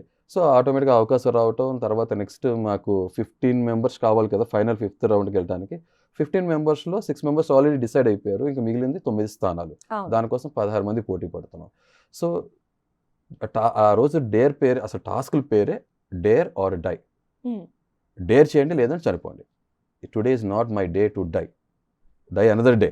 ఇవాళైతే కాదని చెప్పి డిసైడ్ అయ్యాను. డూ ఆర్ డై అంటాం కదా, ఐ వాస్ రెడీ, ప్రిపేర్డ్. అయితే అపోనెంట్ పిక్ చేసుకోమన్నారు. మీరు చూసుంటే శ్రీతేజ్ అని అతన్ని పిక్ చేసుకోవడం జరిగింది. కాదు, ఆ అమ్మాయిలు ఎవరిని పిక్ చేసుకుంటానన్నారు. అమ్మాయిలో ఒక పాపని చెప్పడం జరిగింది. అలా కాదు, మేమే సెలెక్ట్ చేస్తామన్నారు. సరే ఓకే, మీరే సెలెక్ట్ చేయమన్నాను. కృష్ణ అని అతన్ని సెలెక్ట్ చేయడం జరిగింది. He's a good guy. Okay, select చేయడం జరిగింది. అయితే ఇక టాస్క్ రాగానే నాకు తెలుసు కదా, ఒక హింట్ వచ్చేసేసింది, నాకు అర్థమైపోయింది. హాఫ్ షేప్ చేసుకోవాలి మొత్తం, అదే. నాకు నిజం చెప్తున్నా, అది కూడా బిగ్గెస్ట్ ఛాలెంజ్. ఎందుకంటే ఇవాళ రోజున ఇండస్ట్రీలో ఉన్న వాళ్ళు, కెమెరా ముందు వచ్చిన వాళ్ళు గ్లామర్కి చాలా ఇంపార్టెన్స్ ఇస్తారు, లుక్స్ చాలా మ్యాటర్ చేస్తుంది. ఒకప్పుడు నేను చాలా అందంగా మార్వాడీలాగా గ్లామరస్గా ఉండేవాడిని, అది ఎంతో పోయింది, కోల్పోయాను నేను. ఆ లుక్స్ పట్టి కూడా డిసైడ్ చేస్తారు కదా. ఇప్పుడు మన దౌర్భాగ్యం ఏంటంటే సొసైటీ మొత్తం కూడా మనకున్న పైన ఉన్న స్కిన్ పట్టి డిసైడ్ చేస్తారు, లోపల ఉన్న సోల్ని పట్టించుకోవట్లేదు చాలా వరకు. అయితే అసలు ట్రిమ్ చేసుకోవాలి అనుకున్నా, టాస్క్ నాకు అర్థమైపోయిందండి. నాకు టాస్క్ అర్థం అవగానే దిస్ ఇస్ మై టాస్క్ అనుకున్నా. ఏదైనా సరే ఆ కన్విక్షన్తో మీ డే అనుకున్నారు, అంతే. సో అంతే కదా, టక్మని నవదీప్ నాకు అర్థమైపోయింది ట్రిమ్మర్ అని చెప్పి ఐ వాజ్ ప్రిపేర్డ్. తీయడం జరిగింది. నాకన్నా కూడా అతను చూస్తే well build body, but I was very fast and నా రిఫ్లెక్సెస్ క్విక్గా ఉన్నాయి, పట్టేసుకున్నాను. ఎందుకంటే చిన్నప్పుడు స్పోర్ట్స్ పర్సన్ కాబట్టి కాలేజ్ స్ప్రింటింగ్లో ఛాంపియన్ అయిన ఉండే. ఈ సర్జరీ తర్వాత అన్ని కొంచెం అటు ఇటుగా ఉన్నాయి కానీ, బట్ నాలో ఆ స్పిరిట్ అనేది ఎప్పుడూ ఉంటూనే ఉంటుంది. స్పోర్టింగ్ స్పిరిట్ కానీ విన్నింగ్ స్పిరిట్ ఎప్పుడూ ఉంటూనే ఉంటుంది. గివ్ అప్ యాటిట్యూడ్ తొందరగా తీసుకున్నాను. నేను 2 సెకండ్లు ఆలోచించాలా. ఎందుకంటే మీరు చూస్తే ఇంతకుముందు సీజన్స్లో ఈ టాస్క్ అసలు బిగ్గెస్ట్ ఛాలెంజ్ టాస్క్. సీజన్ మధ్యలో 3 వంతులు అయిపోయిన తర్వాత ఒక బిగ్గెస్ట్ ఛాలెంజ్ ఫీల్ అవుతారు, ఎవరు తీయడానికి ఇష్టపడరు. కానీ ఏంటి, హెయిర్ ఏముందండి, మళ్ళీ వస్తుంది. బిగ్ బాస్ అవకాశం మళ్ళీ రాదు, once in life time opportunity. నేనేం చెప్పాను, ఈసారి రాబోయే సీజన్ లాస్ట్ 3 సీజన్స్ నాకు నచ్చలేదంటే సప్పగా ఉందంటే అర్థం ఏంటి, ఈసారి సీజన్ ఎలా ఉండాలి, ఒక మార్క్, బెంచ్ మార్క్ సెట్ చేయాలి కదా. So I should give my best. అసలు నేను బిగ్ బాస్కి వెళ్ళిందే బిగ్ బాస్ కోసం వెళ్ళా. తర్వాత సామాన్యులందరినీ రిప్రజెంట్ చేస్తూ ఇలా చాలామంది స్ట్రెస్, డిప్రెషన్లో ఉన్న వాళ్ళందరూ ఎక్కడి నుంచో వచ్చాడు, లావుగా ఉన్నాడు, లౌడ్గా ఉన్నాడు, కానీ సీజన్ అయిపోయేప్పటికి LOVED లౌడ్గా అవ్వాలి. అది నా జర్నీ గురించి చెప్తున్నా. ఈ ఆస్పిరేషన్స్ వెళ్ళాను కాబట్టి I should give my best అనుకున్నాను. I push my limits, boundaries, చేసేసి అంతే 2 seconds ఎక్కువ టైం తీసుకోవాలి. ఆ తర్వాత మళ్ళీ బిందు గారు వచ్చి కూడా మీకు ట్రిమ్ చేసినప్పుడు ఏమనిపించింది అసలు? That was a good gesture యాక్చువల్గా. నాకేం చెప్పారంటే సీజన్ మొత్తం అది కూడా ఇలా ఉండాలన్నారు. ఐ వాస్ అవును. ప్రిపేర్డ్. నేను ఇంటికి వెళ్ళగానే అసలు మీకు ఈ విషయం కూడా చెప్పాలి, మా భార్య రియాక్షన్ ఎలా ఉందని. ఇంటికి వెళ్ళగానే మార్నింగ్ వెళ్ళాను, ఎర్లీ మార్నింగ్ టైంలో. తెలుసు కదా టైం అవుతుంది బాగా మన సెట్స్లో ఉన్నప్పుడు. వెళ్ళగానే తను నిజంగా కన్నీటితో స్వాగతం పలికింది నన్ను. కొంచెంసేపు నా చేయి పట్టుకుని ఇలా తన చెంపల మీద పెట్టుకొని అది కళ్ళ మీద నీళ్ళు పెట్టుకుని ఉంది. ఎందుకన్నా ఏంటి అవసరం అని అడిగింది. ఆ ముందు రోజేమో అసలు మన 4 గోడల మధ్యలో ఉన్న విషయం, మొగుడు పిల్లలు మనిద్దరం, మనం ఎంత ప్రేమగా ఉంటాం, మన మధ్యలో ఎంత ప్రేమ ఉందనేది ఎవరికి తెలియదు. నువ్వు చేసుకున్న విషయం ఎందుకు చెప్పావు, నాకు వేరే ప్రొఫెషనల్ లైఫ్ కూడా ఉంది కదా, నేను చాలామంది సమాధానం చెప్పుకోవాలి కదా అన్నప్పుడు నేను ఒకటే అన్నా, కన్నా నాకు నేనులా కన్నా పిలుచుకుంటా, కన్నా నాకు నాలా ఉంటాను, నీకు తెలుసు కదా నిజాయితీగా ఉన్నా, యూ డోంట్ వరీ. ఈ జనం ఎవరైతే మనం జడ్జి చేస్తున్నారో రేపొద్దున మన అనుబంధం మన మధ్యలో ఉన్న ప్రేమను చూస్తే వాళ్ళే ఆటోమేటిక్గా అభిప్రాయం మార్చుకుంటారు. ఓకే, సో ఇంకా అప్రిషియేట్ చేస్తారు, గౌరవిస్తారు అని చెప్పి నా ముందు మరుసటి రోజు ఇలా చేస్తే, ఎందుకు ఇంత ఎక్స్ట్రీమ్కి వెళ్తున్నావు, ఎందుకు చేస్తున్నావు, అవసరం ఏంటి, హెయిర్ అంటే నాకు చాలా ఇష్టం, నాకు కూడా ఇష్టం నా హెయిర్ అంటే, ఇంత డిప్రెషన్ స్టేజ్లో కూడా ఆ హెయిర్ ఎంతో కొంత మన కాన్ఫిడెన్స్ ఇచ్చేది అదే కదా, ఎందుకు తీసేసామంటే చెప్పా కదా, బిగ్ బాస్ కోసం, సామాన్యుల కోసం, మన కోసం, నీ కోసం అని అన్నా. నిజంగా నా సైడ్ ఏదైతే బ్యాడ్ ఉందో అదే తీసేసా, తన సైడ్ అలా వదిలేసేసాను కదా, సీజన్ మొత్తం అలా ఉండాలన్న ఐ వాస్ రెడీ ప్రిపేర్డ్. తర్వాత నెక్స్ట్ డే పాపం తర్వాత రోజు మరుసటి రోజు నన్ను పంపించేటప్పుడు ఆనంద బాష్పాలతో వీరత ఎలకం దిద్ది అదే దాంతో వీళ్ళరా యూ క్యాన్ డూ ఇట్ అంది, వచ్చేసా. ఆ నెక్స్ట్ డే బిందు మాధవి గారు ఆ మంచి జెస్చర్ అందరూ సమక్షంలో అందరూ అంగీకారంతో ఆమోదంతో మిగతా కూడా తీసేద్దాం, ఆయన కంఫర్టబుల్గా నెక్స్ట్ జర్నీ చేస్తారన్నారు. నాకు నచ్చింది, థ్యాంక్ యూ అన్న. నేను అలాగ ఉంటాను, మాట కట్టుబడి ఉండే మనిషి నేను, బట్ లేదంటే తీసేద్దామన్నారు, తీసేస్తాను, అయిపోయింది. మీ తర్వాత చూసారు అది. ఆ తర్వాత నుంచి కూడా చాలా మంది వ్యూవర్స్ ఎవరైతే ఉన్నారో చూసే ప్రేక్షకులు వాళ్ళందరూ కూడా మీకు అభిమానులు అయిపోయారని చెప్పొచ్చు. సో ఆ తర్వాత మీకు కామెంట్స్ రావడం లేకపోతే చుట్టుపక్కల వాళ్ళు మీ ఫ్యాన్స్ నుంచి వచ్చినప్పుడు ఏమనిపించింది అసలు? అంటే దీని ముందు ఒక చిన్నది కరెక్షన్ చేస్తాను. ఎంతమంది అభిమానులు అయ్యారో నేను వాళ్ళందరికీ నేను శిరసా వహించి నేను ధన్యవాదం చెప్పుకుంటా. But at the same time చాలామంది కూడా నన్ను బాడీ షేమింగ్ చేయడం చేశారు. ఓకే, మాస్క్ పెట్టుకుంటేనే బాగున్నాడు, మాస్క్ తీసేస్తే ఏంటి ఇలా ఉన్నాడు, రకరకాల బాడీ షేమింగ్ చేస్తారు. ఏమో నోరు కదా, ఏదైనా మాట్లాడచ్చు. అంటే సరే గురివింజ కింద తన కింద ఉన్న నలుపుని చూసుకోలేదు కానీ ప్రపంచాన్ని చెప్తానికి ట్రై చేస్తాం, ముందుకు వస్తుంటాం చూసావా, అలా మాట్లాడతారు. ఏముందండి, లోకులు కాకులు ఏదో ఒకటి మాట్లాడతారు. మనం ఏంటో మనకు తెలిసి ఉండాలి కదా, మనలో అందం, శరీరం అందంగా ఉన్నప్పుడు ఆ ఫేస్ ఎలా ఉంది అనేది చేయడం చాలా తప్పు కాదనట్లేదు. కానీ ఇందాక మీరు అన్నారు అంటే వాళ్ళు చూసుకోరు కానీ ప్రపంచాన్ని వీళ్ళైతే చూపిస్తారు, అది కరెక్టే. కానీ మీరు కూడా అదే విధంగా ఉన్నారు అనేది కొంతమంది కింద కామెంట్స్ లో రాస్తున్నారు. సో దానికి సంబంధించి మీరు ఏం చెప్తారు? ఎట్లా ఉన్నానంటే నేను బాడీ షేమింగ్ చేశానన్నా, నో నా లుక్స్ నో బాడీ షేమింగ్ అనేది కాదు, లుక్స్ కాదు, ఏది కాదు. అంటే మాట్లాడే విధానం అనేది నేనే పెద్ద, నాకే అన్ని తెలుసు లేదు. మీరు ఎప్పుడైనా చూసుకోండి, నేనే గొప్ప, నేనే పెద్ద, నాకే అన్ని విధంగా మాట్లాడతారు అని మాట్లాడుతున్నాను మీరు అనుకుంటున్నారు. మీరు ఎక్కడన్నా సరే జనరల్ ఎవరైతే రాస్తారో కామెంట్స్ రాస్తారండి, అది చెప్పట్లా. ఇన్ని గంటల్లో అయితే ఇంత సమయం నడిచిన షో ఫార్మాట్ని మీకు చూసేది ఇంతే కాబట్టి మీకు మొత్తం తెలియపోవచ్చు. మీకు ఎలా పోర్ట్రే అవుతుందో అలా పోర్ట్రే చేసుకుంటున్నారు, మీరు అలా అర్థం చేసుకుంటున్నారు అంతే.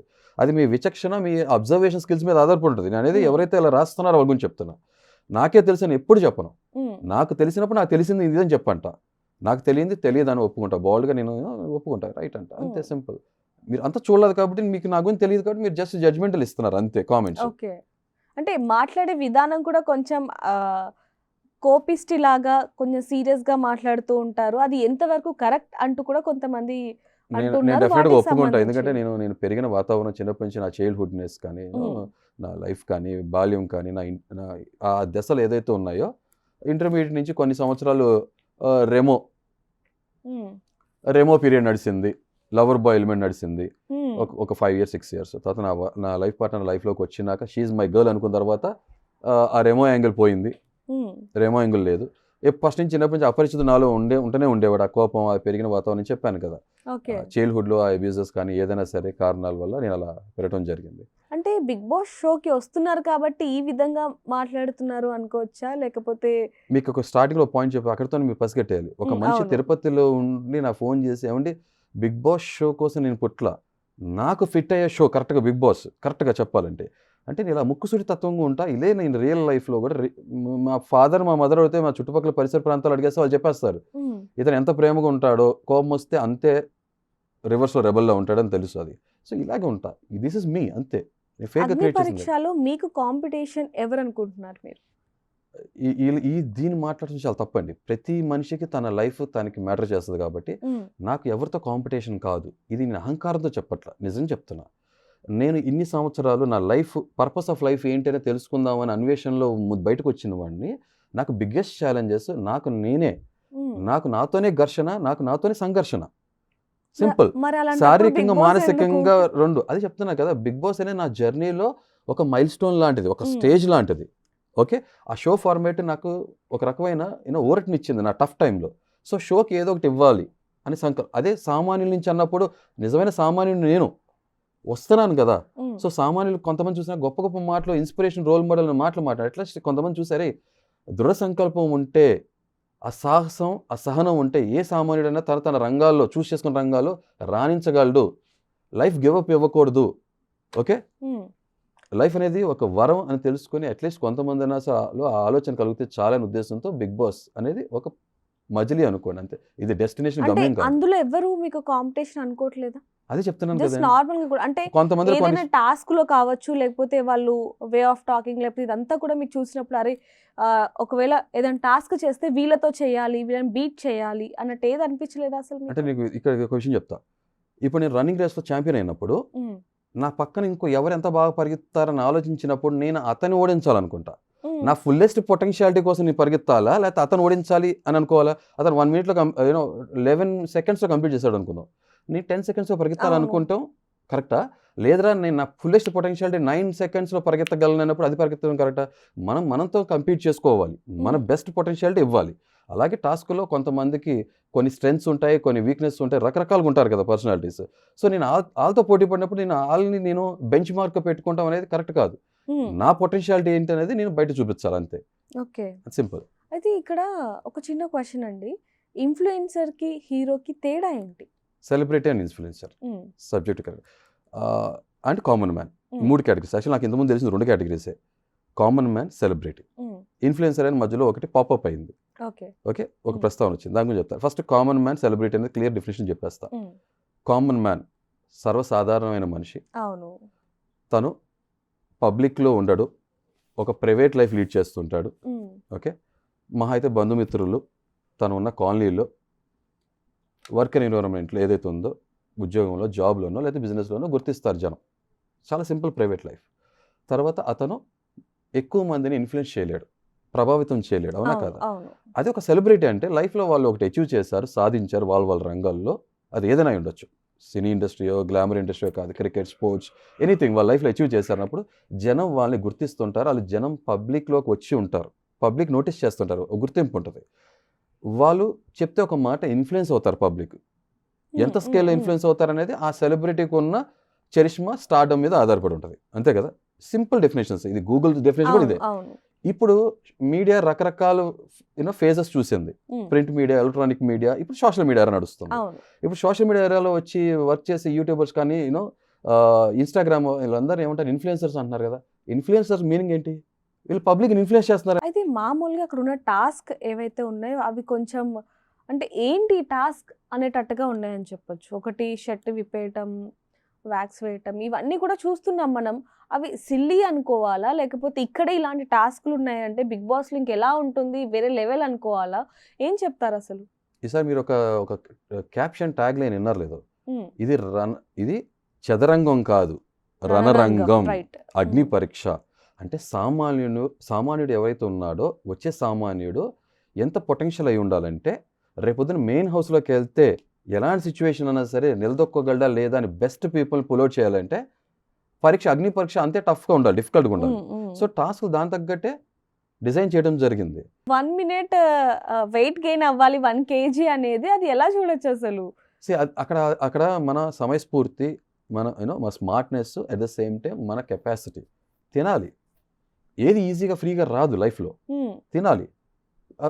వాళ్ళకి ఛాలెంజ్ ఉంటారు కూర్చున్న వాళ్ళకి, పాపం టకటక తినాలి అని అంటే నెక్స్ట్ వాటర్ తాగి, వాటర్ లెవెల్ సింపుల్ అండి. మనం తినగానే ఆటోమేటిక్గా మన బాడీ వెయిట్, మనం కొంచెం బాగా తిన్నాం అనుకోండి, వెయిట్ పెరుగుతుంది కదా, ఉన్న వెయిట్ కన్నా కొంత వెయిట్ పెరుగుతుంది. అదే ఆ టాస్క్లో అర్థం అది. ఆ టైంలో ఎవరు బాగా చేయగలిగారో వాళ్ళు గెలిచారు అంతే. మీకు ఫ్రెండ్స్ ఉన్నారా? చాలా తక్కువ. చాలా తక్కువ. అంటే ఫ్రెండ్షిప్ ఎందుకు చేయాలి అంటే ఫ్రెండ్స్ అనేది చాలా అసలు 2 రకాల కేటగిరీస్ అనే చేస్తాం. దాని గురించి మీరు మాట్లాడడం జరిగింది. సో నేను హౌస్‌లో ఫ్రెండ్షిప్ గురించి అడిగాను.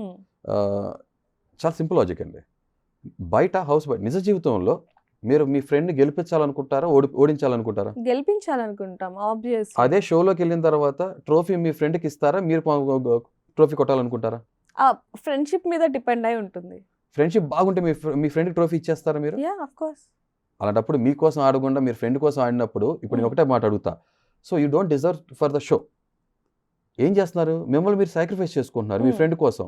మీరు సింగిల్‌గా ఇండివిజువల్‌గా ఇండిపెండెంట్‌గా వెళ్ళి గేమ్ ఆడాలా? లేకపోతే గ్రూప్ కట్టి ఇద్దరు కలిపి గేమ్ ఆడాలా చెప్పండి? ఓకే. నేను ఒక షో వ్యూవర్‌గా నేను ఒక వ్యూవర్‌గా చెప్తున్నా. సింగిల్‌గా వెళ్ళాలి, సింగిల్‌గా ఆడాలి అంతే. అవును. ఓకే. టీమ్ గేమ్ ఉన్నప్పుడు ఆ స్ట్రాటజీస్ వేసుకుంటాం, గ్రూప్‌గా ఆడటం అనేది అక్కడ నీడ్ ఆఫ్ ది అవర్ అది. అంతే. కానీ ఒక ఇండివిజువల్ పర్సనాలిటీ బయటికి రావాలి కదా! ఫ్రెండ్ friendship అనేది గెలిపించాలనే ఉద్దేశంతో వెళ్తే ఈస్ వెరీ అన్‌ఫెయిర్. మీరు వెళ్ళొద్దు. వేరే ఇంకో డిజర్వింగ్ కంటెస్టెంట్ వెళ్తాడుగా షోలోకి. అవును. సింపుల్. అప్పుడు నీ ఫ్రెండ్‌లో ఉన్న ఫుల్లెస్ట్ పొటెన్షియాలిటీ బయట కనపడదు కదా! తన గెలుపుకి అర్థం ఉండదు కదా! ఇప్పుడు మీరున్నారండి. ఒక టాస్క్‌లో మీకు కొంత వీక్‌నెస్ ఉంది. నేను మిమ్మల్ని పుష్ చేసి మిమ్మల్ని గెలిపించానంటే వేరే ఇండిపెండెంట్‌గా ఆడే కంటెస్టెంట్‌కి అన్‌ఫెయిరే కదా అది. అవును. చూసే వ్యూవర్స్ కూడా అర్థమవుతుందిగా. అరే వీళ్ళిద్దరు కలిసి జట్టుగా ఒక టీమ్ అప్ అయ్యి ఆడారు అంటారు కదా! అది ఎంతవరకు ధర్మం న్యాయం చెప్పండి? అక్కడ మనం కొన్ని టాస్క్‌లు కూడా చూస్తున్నాం. ఆమె శ్రీజ కూడా కొన్ని మాటలు జరిగింది. అంటే జడ్జెస్ మీరు చెప్పేది కూడా కొంతవరకు తప్పు అని చెప్పినప్పుడు కూడా తన మీద సీరియస్ అవ్వటం. నువ్వు ఊరు నుంచి వచ్చావు, ఇలా మాట్లాడొద్దు, ఏదైనా ఉంటే బయట చూసుకో అని ఇలా జడ్జెస్ ఇలా మాట్లాడడం ఎంతవరకు కరెక్ట్ అంటారు? అంటే మాకు షో కోసం ఇలా చూపిస్తున్నారా? లేకపోతే నిజంగానే జడ్జెస్ అలా మాట్లాడుతూ ఉంటారా? అంటే కరెక్ట్‌గా చెప్పాలంటే అక్కడ ముగ్గురు జడ్జెస్, శ్రీముఖి హోస్ట్ ఎవరైతే ఉన్నారో ముగ్గురికి 3 రకాలమైన వ్యక్తిత్వాలు, పర్సనాలిటీస్ ఉన్నాయి. అవును. అభిజిత్ కొంచెం కూల్ అండ్ కామ్‌గా ఉంటారు. ఆయన సీరియస్ యాంగిల్ చూపించాల్సినప్పుడు చూపిస్తారు. మోస్ట్లీ వాళ్ళు ఒక రకం ఉంటారు. బిందు మాధవి గారు ఒక రకమైన పర్సనాలిటీ. నవదీప్ గారు very entertaining and very hyper active person. Sreemukhi అసలు చాలా బ్యాలెన్స్ చేస్తారు. ఆ షో కానీ, హోస్ట్ కానీ దానికి అందం తీసుకొస్తారు. అంటే ఎవరి పాత్రలు వాళ్ళు ముగ్గురు 3 రకాలు కాబట్టి అదే చెప్పట్లో ఒక ప్లేట్‌లో మనం ఒక పెళ్లి భోజనం చేస్తున్నప్పుడు ఒక్కొక్క డిష్ ఒక రకంగా ఉంటుంది. ఒక ఫ్లేవర్ ఒక డిష్ ఉంటాయి కదా! అలాగే వీళ్ళు ముగ్గురు వాళ్ళ పాత్ర పోషించారు. నవదీప్ గారు ఎంత ఎనర్జెటిక్‌గా ఉంటారో మాలో బెస్ట్ తీసుకురావడం కోసం ఆయన ఒక రకమైన యాంగిల్, తన ఒక రకమైన నేచర్‌ని పోర్ట్రే చేస్తుంటారు. అది ఆయనలో ఉన్న స్వతహాగా ఉన్న ఎంటర్‌టైనింగ్ యాంగిల్. మీరు సీజన్ 1 చూస్తే దాంట్లో కూడా Navdeep he was very entertaining person. So కొన్నిసార్లు ఏమవుతుందంటే ఆ ఫ్లోలో ఏమవుతుందంటే యూనో స్ప్లిట్ ఆఫ్ సెకండ్ మనందరం హ్యూమన్ బీయింగ్సే కదా! ఆయన ఇంటెన్షన్‌గా కావాలని చెప్పి ఊరు లేకపోతే ఒక మనిషిని కించపరచాలి, తక్కువ చేసి మాట్లాడాలనే ఉద్దేశం కానే కాదు ఆయనది. ఓకే. ఒక ఫ్లోలో వచ్చేసిన మాట అంతే. హి డోంట్ మీన్ దట్ అంతే. నాకు అర్థమవుతుంది కదా! మనందరూ కూడా పొరపాట్లు ఏమవుతుందంటే పొరపాట్లు దొలుతాయి కదా నోటెమ్మట. We don't mean it. So దాన్ని బేస్ చేసుకుని నవదీప్ గారిని అంటే జడ్జ్ చేయడం ఇది ఒక తప్పు. షో కాబట్టి వేలాది మంది ప్రజలు చూస్తూ ఉంటారు, లక్షాది మంది అని చెప్పొచ్చు. రైట్. అయితే మీ మీద కూడా శ్రీజ కొన్ని మాట్లాడడం జరిగింది. ఈయన ముఖం మీద మాట్లాడే మనిషి కాదు, శ్రీజ కాదు, కల్కి. Right, Yes. సారీ, కల్కి మాట్లాడడం జరిగింది. అంటే ముఖం మీద మాట్లాడే మనిషి కాదు, ఇదంతా కూడా ఫేక్, షో కోసం ఇలా చేస్తున్నారు అని చెప్పి కొన్ని వస్తున్నాయి. సో దాని గురించి ఏం చెప్తారు? ఇందాక చెప్పిన ఆన్సర్ చెప్పను. చెప్పండి. అందుకనే మీరు అబ్జర్వ్ చేస్తే వెంటనే శ్రీముఖి గారు ఒక మాట అన్నారు. మీరు ఆ బిట్ వీడియో చూస్తే హరీష్ గారు హృదయమానో మాస్క్ మ్యాన్ స్ట్రైట్ ఫార్వర్డ్ కాదా అని ఆశ్చర్యంగా తన ఏదైతే షాకింగ్ సర్ప్రైజ్ ఏదైతే అన్నారో దాంట్లోనే అర్థం ఉంది. ఓకే. నేను చాలా స్ట్రైట్ ఫార్వర్డ్ మొహం మీద మాట్లాడతా. ఓకే. దాని ముందు జరిగిన విషయం వెయిటింగ్ రూమ్ లో ఒక విషయం జరిగింది, దాన్ని ప్రస్తావించాను ఎందుకంటే దానికి కల్కి గారికి మళ్ళీ ఇబ్బంది అవుతుంది అని నేను చెప్పను. అది బట్ అంత పెద్ద ప్రాబ్లం కాదు, జనరల్ చెప్పండి చెప్తాను. నేను యాక్చువల్గా నేను సహజంగా ఫస్ట్ నుంచి వెళ్ళినప్పటి నుంచి కూడా నేను వేరుగా ఉండేవాడిని, దూరంగా కూర్చునేవాడిని, నా పని నా ప్రపంచం నేను ఉండేవాడిని. కొన్ని సంవత్సరాల నుంచి కూడా అలాగే ఉన్నాను కదా, అలాగే ఉంటున్నాను నేను. అండ్ మోర్ ఓవర్ ఒక ఏజ్ డిఫరెన్స్ కూడా ఉంది. నేను మీకు తను నార్మల్గా వచ్చేసేసి నేను అందరితో మాట్లాడడం చేయను కాబట్టి తను ఒక ఒపీనియన్ క్రియేట్ చేసుకున్నారు. తన దగ్గరికి వచ్చేసేసి ఇక్కడ ఉన్న అందరు అమ్మాయిలు ఎవరు అందంగా ఉన్నారని అడగడం జరిగింది సరదాగా. నేను ఒకటే అన్నా, నేను ఉన్నది నిజాయితీగా మాట్లాడా. నాకు మా భార్య కన్నా ఎక్కువ అందంగా ఎవరు కనపడరని నేను చెప్పాను. ఎందుకంటే నాలో సగభాగం అయిపోయినప్పుడు ఆ సమాధానం చెప్పేది నేను ఒక్క హరీష్ ఒక్కటే చెప్పట్లా, హరిత కూడా చెప్తుంది కదా. అర్ధనారీశ్వరుడు అంటే మీకు అర్థమైపోయింది కదా. అప్పుడు సీతారాముల్లా ఉన్నప్పుడు సమాధానం చెప్పేది ఎవరు? 2 శరీరాలు ఒకటే ఆత్మ చెప్తుంది కదా. చెప్పినప్పుడు కూడా ఇంకా కాదు, అలా కాదు, మీరు అలా చెప్పొద్దు, ఇక్కడ ఉన్న వాళ్ళు ఎవరు, మీ ఆవిడే అందం, ఓకే అండి, బట్ ఇక్కడ ఉన్న వాళ్ళు ఎవరు అందంగా ఉన్నారు చెప్పండి, అది ఇది అన్నప్పుడు గుచ్చి రెట్టించి అడిగినప్పుడు అప్పుడు కూడా చెప్పు. ఇంకో మాట చెప్పా, నేను అందం అనేది మనిషి స్కిన్లో చూడను, సోల్లో చూస్తా, అంతరాత్మ. స్కిన్ కన్నా లోపల ఉండేది రియల్ బ్యూటీ అనేది లోపల ఉంటుంది, అంతే కదా, అది చూస్తాను. నాకు అమ్మాయిలే కదా, అబ్బాయిలు కూడా ప్రతి మనిషిలో అందం కనపడుతుంది నాకు అని చెప్పాను. లేదు మీరు ఇలా యూనో డిప్లొమాటిక్గా రకరకాలు ఇలా మాట్లాడుతున్నారు, అలా కాదు, ఉన్నలో అందరూ ఎవరు అందంగా ఉన్నారని చెప్పండి అన్నప్పుడు ఇంకా తను అడుగుతున్నారు కాబట్టి ఉన్న అందరిలో మీరు అందంగా ఉన్నారండి అన్న. మీరు అందరికి ఇదే సమాధానం చెప్తారు కదా అన్నారు. ఆబ్వియస్గా మాట మార్చే టైప్ కాదు, ఎవరికైనా ఇదే మాట చెప్తానన్న. ఈ లోపల అనుష అనే ఇంకో ఇంట్రెస్టింగ్ ఎవరు ఉన్నారు, ఆవిడ పిలిచి ఆవిడతో కూడా అదే అడిగిస్తే ఆవిడ కూడా అదే చెప్పారు. సో ఇది ఫన్గా సరదాగా జరిగిన ఒక సంభాషణ. నేను సహజంగా ఎవరితో మాట్లాడతా, నా ప్రపంచం నేను ఉంటున్నాను. అంటే మీ పని మీరు చూసుకుంటూ మీరు ఒక్కరే ఉంటున్న టైంలో తను వచ్చి ఇలా అడగడం, జనరల్గా రూమ్ లో జరిగిన సంభాషణ బేస్ చేసుకుని వచ్చి లోపల తను అడిగితే నేను అసలు నిజంగా అందుకే నాకు కోపం ఎక్కువ రావడానికి కారణం ఏంటంటే, మీరు ఎవరి మీద ఒక ఎలిగేషన్ కానీ ఒక మాట అంటున్నప్పుడు మనం మాట్లాడే మాట చాలా ఆచితూచి మాట్లాడాలి, చాలా బాధ్యతతో ఉండాలి, మాట్లాడినాక దాన్ని సరిగ్గా డిఫెండ్ చేసుకునే కెపాసిటీ కూడా ఉండాలి. మాట్లాడాలని ఏదో ఒకటి మాట్లాడకూడదు, మాట్లాడటానికి ఉంటేనే మాట్లాడాలి. చాలా తేడా ఉంది. ఇంగ్లీష్లో ఒక కొటేషన్ కూడా ఉంటుంది దాన్ని. ఓకే, తను అలా వేగ్గా మాట్లాడేప్పటికీ నేను ఇప్పుడు మాట్లాడుకున్న నిజాలని చెప్పి ఈ విషయం మాట్లాడటం జరిగింది. బట్ మీరు ఎంత చూడలేదు, అంతే సింపుల్. అంటే అది ఆవిడ నుంచి వచ్చిన యాక్షన్కి నా రియాక్షన్. ప్రతిసారి కూడా నాది ప్రతిచర్య ఉంటుంది, చర్యకి ప్రతిచర్య వస్తుంది, మోస్ట్లీ చర్యకి వెళ్ళను.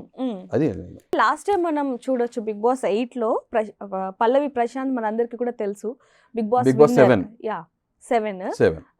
అయితే అందులో అతను విన్ అయినప్పుడు అందరూ కూడా అతను ఒక స్ట్రాటజీ ఉపయోగించాడని చెప్పి కొనొచ్చు. ఏంటి, రైతు బిడ్డ అని చెప్పి సింపతి కార్డ్.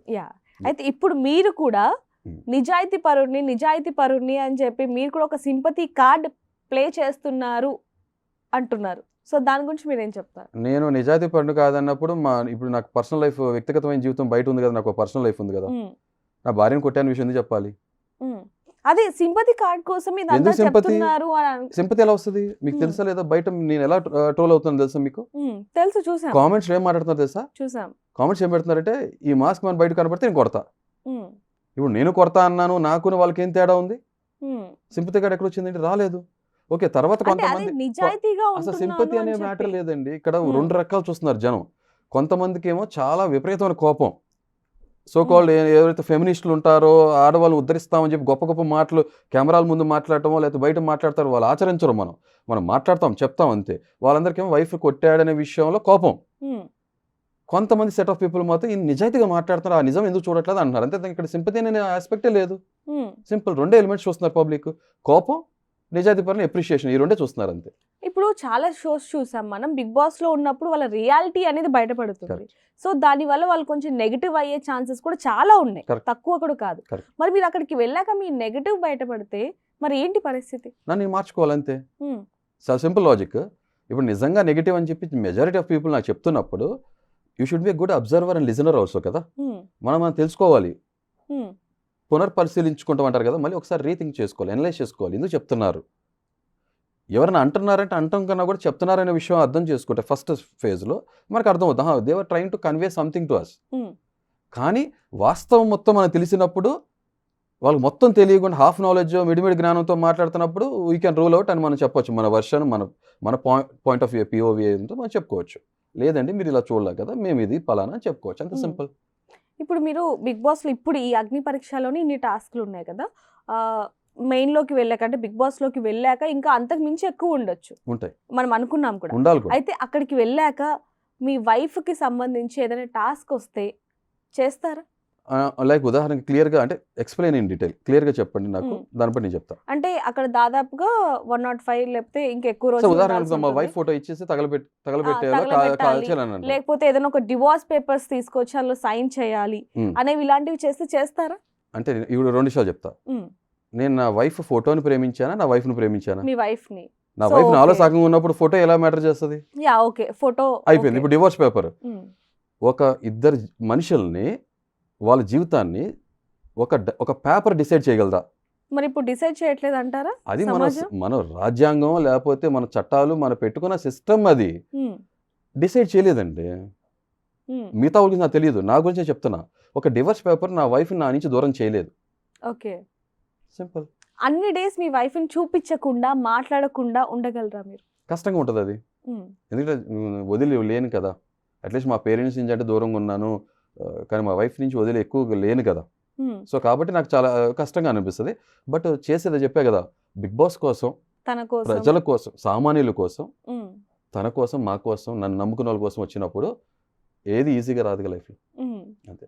కానీ ఆ బిగ్ బాస్‌కి మాత్రం ఎక్కువ ప్రియారిటీ ఇచ్చారా వైఫ్ కంటే? అదే చెప్పాను కదండి, నా కష్టకాలంలో నాకు నా వైఫ్ నాతో పాటు ఉంది. అట్ ద సేమ్ టైం నాకు ఎంతో కొంత ఊరటని కానీ నాకు నేను ఆనందాన్ని, సంతోషాన్ని ఇచ్చింది బిగ్ బాస్ ఫార్మాట్ కదా. ఇప్పుడు మనం చేసే వృత్తి ఏదైతే పని ఉందో మనం ఒక కన్విక్షన్, నిబద్ధత, నిజాయితీతో చేయనప్పుడు ఆ పని చేయకూడదు. హ్మ్. జస్టిస్ చేసినట్టు కాదు, న్యాయం చేసినట్టు కాదు, అయితే చేయొద్దు అంతే. చేస్తున్నప్పుడు గివ్ యువర్ బెస్ట్ అంతే. కింద కొన్ని కామెంట్స్‌ని మనం క్వెషన్‌లా తీసుకుందాం. Sure. పుట్టినప్పటి నుంచి హరీష్ గారు అంటే ఈ మాస్క్ మ్యాన్ అనే వ్యక్తి అసలు ఇప్పుడు వరకు నిజాయితీగా లేని సందర్భాలు లేవా అంటే ఏం చెప్తారు? నేను అబద్ధాలు అందరిలాంటి వాడిని, నేను అబద్ధాలు చెప్తా. హ్మ్. అబద్ధం మాత్రమే చెప్తా, మోసం చేయను. There is a difference. అంటే అబద్ధానికి మోసానికి ఏంటండి ఫర్ డిఫరెంట్? ఫర్ ఎగ్జాంపుల్, అబద్ధం ఉందనుకోండి, హ్మ్. లోక కళ్యాణం కోసం కొన్నిసార్లు ఆ పరిస్థితుల్లో ఆ మనిషికి మనం చెప్పినా కూడా నేను అర్థం చేసుకున్నప్పుడు, ఉదాహరణకి ఇప్పుడు మీ బిలౌడ్ పర్సన్ బెడ్ మీద ఉన్నారు, హ్మ్. డాక్టర్ చెప్పేశారు హ్మ్. ఈ కెనాట్ సర్వైవ్. మీరు వెళ్ళి ఆ మనిషికి అమ్మమ్మ లేదా తాతయ్య, సారీ ఏమనుకోద్దు, అది నా మనిషి అనుకుందాం. యాహ్! ఓకే. ఇప్పుడు నో నా విషయం ప్రాబ్లమ్. జరిగింది. ఓకే. ఓకే, మా అమ్మమ్మ బెడ్ మీద ఉన్నప్పుడు నేను వెళ్ళి అందరూ కూర్చొని శ్లోక సముద్రంలా కూర్చొని ఏడుపులు, అది కరెక్టా? అమ్మమ్మ నీకేం కాదు, హ్మ్. థింక్ పాజిటివ్ హ్మ్.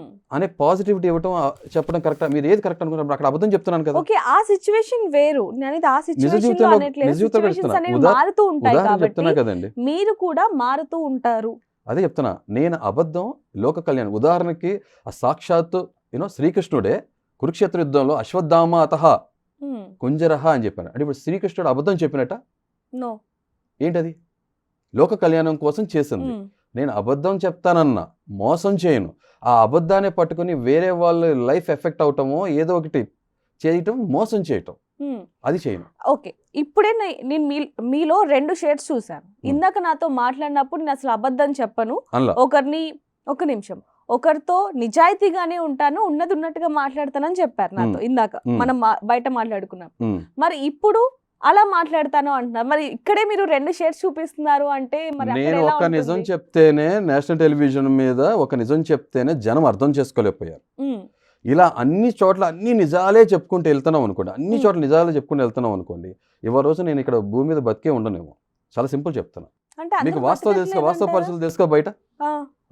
అది చెప్తున్నా కదా. అబద్ధం ఆ పరిస్థితుల్లో ఎవరికి ప్రమాదం లేకపోతే ఇబ్బంది కలిగించిన తరుణంలో మాత్రం అబద్ధం వల్ల ఎవరికి నష్టం కలగట్లేదు అనుకున్నప్పుడు మాత్రం అబద్ధం చెప్తా. హ్మ్. సింపుల్ అంతే. దాని అసలు ఇంటెన్సిటీ, దాని కాన్సిక్వెన్సెస్ తీవ్ర స్థాయిలోకి వెళ్ళవు. షోస్ చూసినా లేకపోతే ఇప్పుడు నేను మీతో మాట్లాడినా మీ వైఫ్ అనే వ్యక్తి, ఆ పర్సన్ ఎవరైతే ఉన్నారో మీకు చాలా చాలా చాలా ఇష్టం అనేది మాకు తెలుస్తుంది. కానీ ఒకవేళ తననే మోసం చేయాలి లేకపోతే తనతో అబద్ధం ఆడాలి అంటే ఆడతారా? అవును. ఇప్పుడు వరకు ఎప్పుడైనా అబద్ధం ఆడారా? అసలు ఆడనే వెళ్ళదు అబద్ధం. ఇప్పుడు వరకు ఎస్. ఈ 20 ఇయర్స్‌లో లేదు. ఓకే. ఒక్కసారి కాల్ చేద్దామా? Sure, definitely. మీరు మాట్లాడండి. No problem. హలో కన్నా, చెప్పు. నేను ఒక స్ట్రైట్ క్వశ్చన్ అడుగుతున్నా నిన్ను. ఆ, ఓకే, ఉమ్, మన ఇద్దరు పరిచయంలో ఉమ్, నువ్వు నాకు పరిచయం అయినప్పటి నుంచి ఇప్పటి వరకు ఉమ్. నేను నీతో నిజాయితీగా ఉన్నానా, ఇప్పుడు అబద్ధం చెప్పానా? చెప్పలేదు ఇప్పుడు కూడా. నిజాలే మాట్లాడానా? ఎటువంటి ప్రతికూల పరిస్థితులు ఉన్నా, ఎంత కష్టకాలంలో ఉన్నా, క్లిష్టమైన పరిస్థితుల్లో ఉన్నా నిజమే మాట్లాడానా, నీకు అబద్ధం చెప్పానా? కరెక్టే చెప్పావు, నిజమే మాట్లాడావు ఎవ్రీ టైమ్. కదా. అవును. Okay, thank you. ఒక్క నిమిషం కన్నా, చెప్పు. చెప్పండి. ఎప్పుడైనా మీ నిజాయితీ వల్ల ఎప్పుడైనా బాధపడ్డారని అడగండి. హలో. సరే, ఇప్పుడు నీ నిజం మాట్లాడిన సందర్భాల వల్ల నువ్వు ఎప్పుడైనా బాధపడిన సందర్భాలు ఉన్నాయా? ఎగ్జాక్ట్ గా సందర్భం గుర్తులేదు నాకు. బాధ కన్నా కూడా అది తీసుకునే విధానంలో నేను ఎలా తీసుకుంటాను అనేది దాన్ని ఏంటంటే, ఓకే వాట్ నెక్స్ట్, ఇప్పుడు ఇది ఇలా జరిగింది, మేబీ దాని గురించి మనం మాట్లాడుకున్నామేమో, డిస్కస్ చేసుకున్నామేమో, ఎందుకు ఇలా ఏంటి అనేసి. బాధపడి అంతగా ఇదైనదైతే ఏం లేదు. ఎందుకంటే బికాజ్ నాకు తెలుసు కాబట్టి నువ్వు ఆబ్వియస్లీ నిజమే మాట్లాడతావు. ఏది ఎట్లా ఉన్నా కూడా you just clear it of. నీ మెయిన్ మోటో నిజమా అబద్ధమా కాదు, ఏదైనా కాన్సిక్వెన్సెస్ అయినా నిజమే మాట్లాడి to clear it of, to clear it to the నాకు స్పెషల్లీ నాకు క్లియర్ ఆఫ్ చేయాలని అనుకుంటావు కాబట్టి అంత డీప్ గా బాధపడింది అట్లాంటిది అయితే నాకైతే ఏం గుర్తులేదు. బట్ బయట అయితే ఒక సెకండ్లో స్టక్ మీద మాట్లాడినప్పుడు అయితే నీ బాధ అనిపిస్తుంది ఎవరికైనా ఆబ్వియస్గా, అంతే కదా, మొహం మీద దొంగోడు అంటే బాధ అనిపిస్తుంది కదా, నచ్చదు కదా. అలా అయితే ఫస్ట్ లెవెల్ ఆఫ్ రియాక్షన్ అయితే అది జరుగుండొచ్చు కదా. జరుగుతుంది డెఫినెట్ గా. ఇప్పుడు నువ్వే కాబట్టి డెఫినెట్లీ బాధ అనిపించినప్పుడు నేను స్ట్రైట్ అవే నీకే వచ్చి చెప్తాను కదా, ఎందుకన్నా అలా చేసావు, ఇట్లా ఇంత నిజం మాట్లాడాల్సిన విషయము ఏముంది అని అంటే డెఫినెట్లీ మనం దాని తర్వాత మాట్లాడుకున్నాం, డిస్కస్ చేసుకుంటాము అండ్ ఎస్ ఒక కంక్లూజన్ కి వస్తాము. రైట్. అండ్ ఇంకేమైనా చెప్పాలనుకుంటున్నావా ప్లీజ్?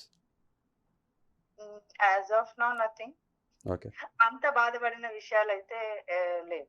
అది కన్సర్న్ ఏ అబద్ధం చెప్తున్నాలే, బాధపడి ఉంటావులే అంటే ఎందుకు బాధపడుకుంటావులే కానీ బాధ ఒకటి, కన్సర్న్ Mute. ఒకటి, ఒక చిన్న what next, what could be the consequence ఇన్ని ఇయర్స్ నన్ను నెక్స్ట్ భరించావు కదా, థ్యాంక్ యూ నేను ఫర్ ఎప్పుడైనా సపోర్టింగ్ అని అది చెప్పి ఫేస్ చేయాల్సి ప్రపోజ్ వస్తుందేమో చేయండి. అని అంటే ఆబ్వియస్లీ మళ్ళీ నువ్వే అక్కడ కూడా నాకు సపోర్ట్ గా ఉండి you clear it, you take out the things very smoothly actually.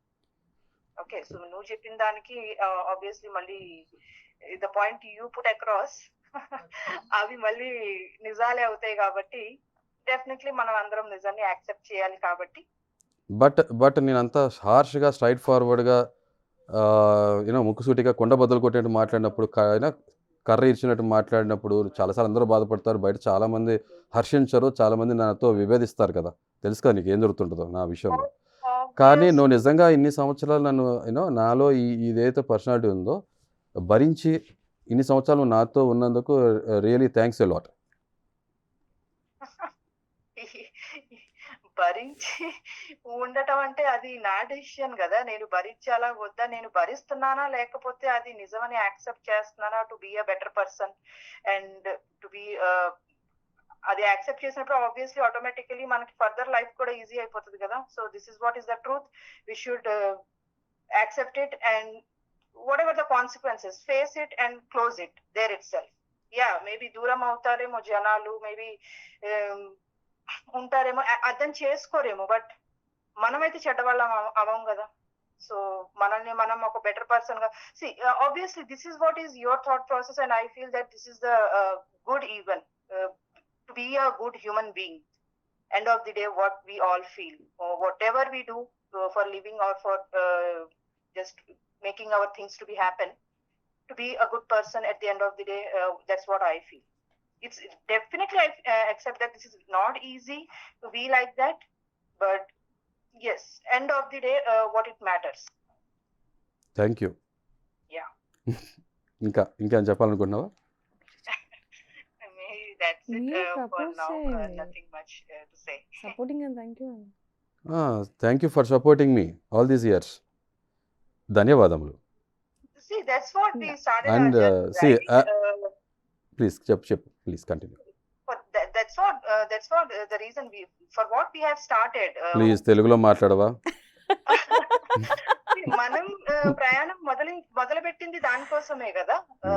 So what ever it is, ఇవాళ రేపు ఇట్లా ఉన్నారు అంటే లేదా ఒక మాట అన్నారు, సెల్ఫ్ రెస్పెక్ట్ మీదకి వచ్చింది, విల్ గో హెడ్ అండ్ లేదు నేను ఉండలేను వెళ్ళిపోదాము అని వాట్ కరెంట్ సినారియో ఇప్పుడు కరెంట్ మార్కెట్ లో ఇప్పుడు ఏం నడుస్తుంది, కరెంట్ జనరేషన్ మోస్ట్లీ ఏం నడుస్తుంది అనేది.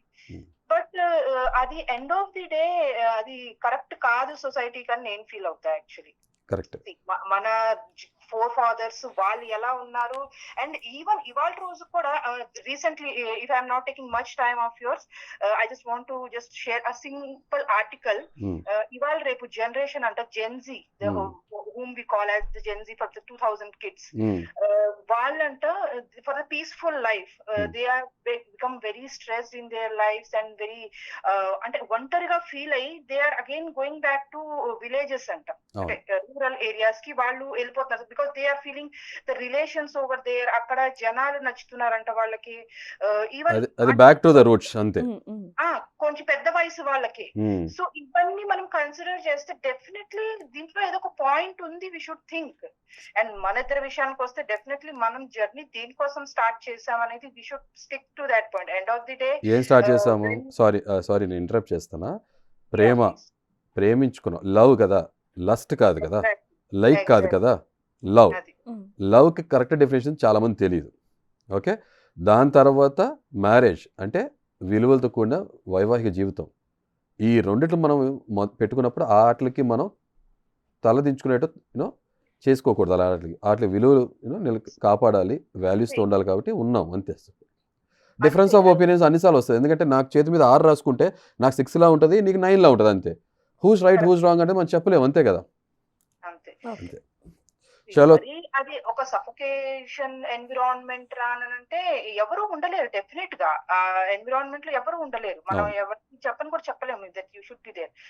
మనల్ని మనం ఒక బెటర్ పర్సన్ గా ఎవ్రీ డే మనల్ని మనం తీర్చిదిద్దుకోవడమే. That's what we are working on our selves. Okay okay, thank you. సరే, పొరపాటు నన్ను తర్వాత కొట్టద్దే ఫ్యూచర్లో. Thank you. I was just joking. Okay, thank you. Definitely fight with each other. Fight చేసుకుందాం. రోజు షుగర్ తింటే ఎంత చెండాలని ఉంటుందో, బోర్ కొట్టేస్తుంది. ఉప్పు కారం మసాలా ఉండాలి కదా.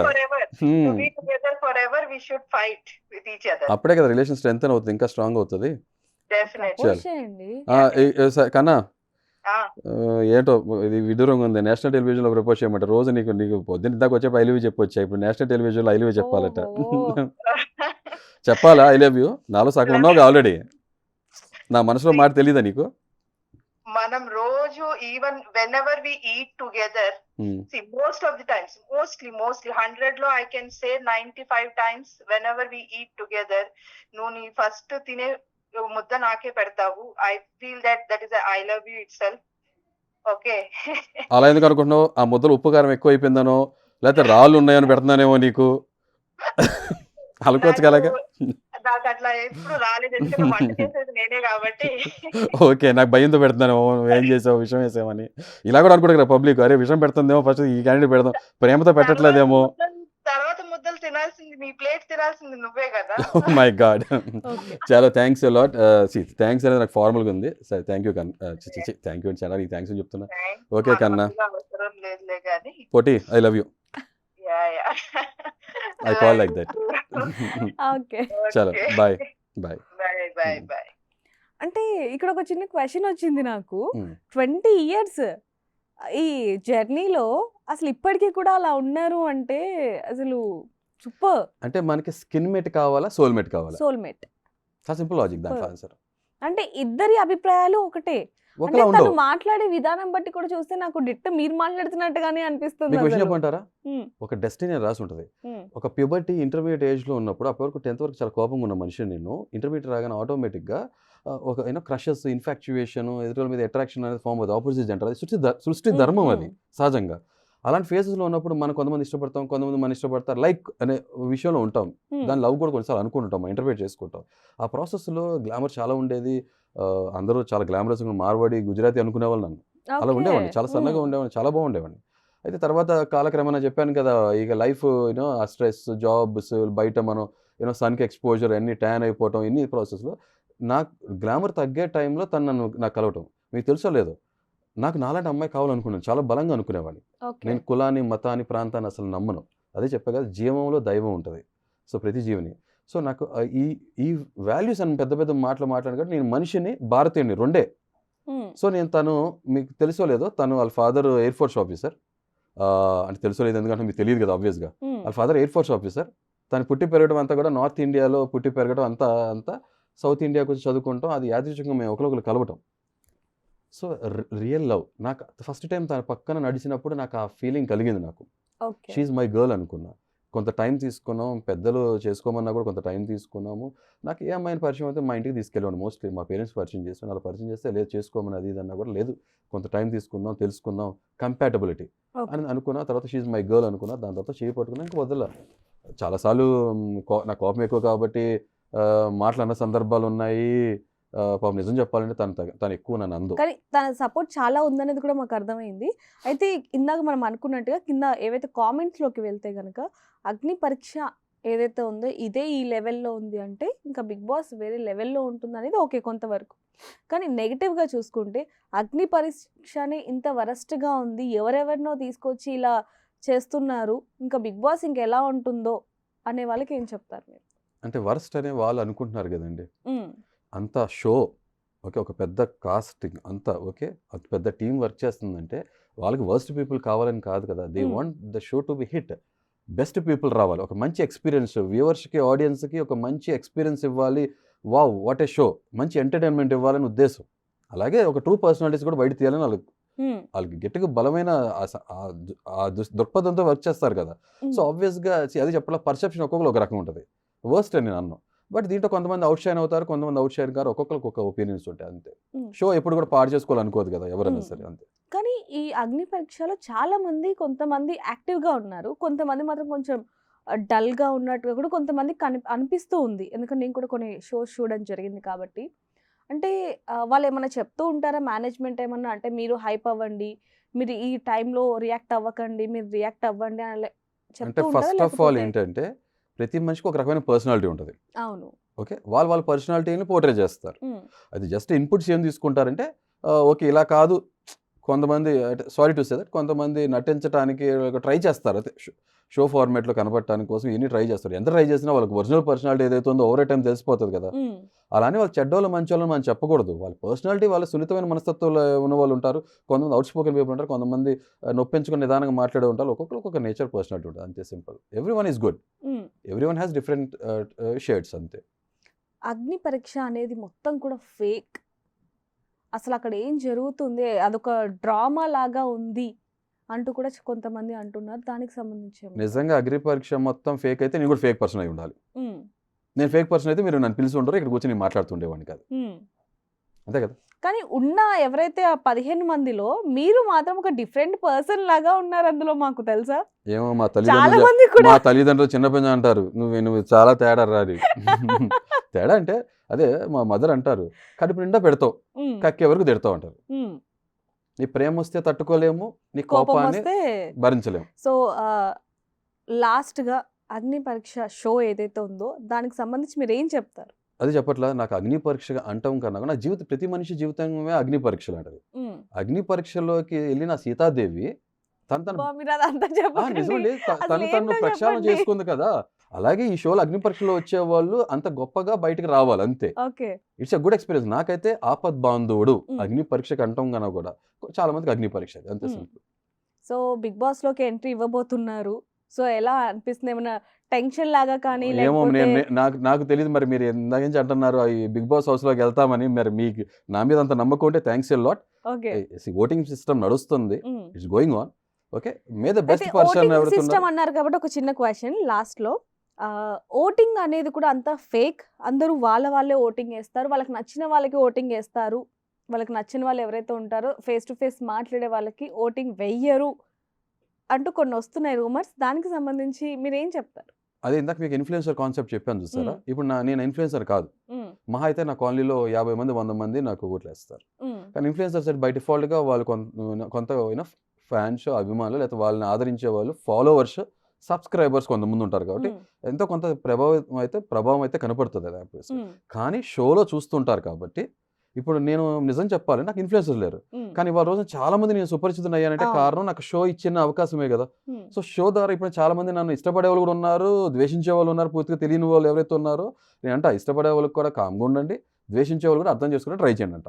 ఓకే. పూర్తిగా తెలియకుండా ఒక ఒపీనియన్ నా మీద క్రియేట్ చేసుకోవద్దు. నేను ఎవ్వరు నాకు ఓటేయమని చెప్పి నేను ఎప్పుడు ఫోర్స్ చేయను.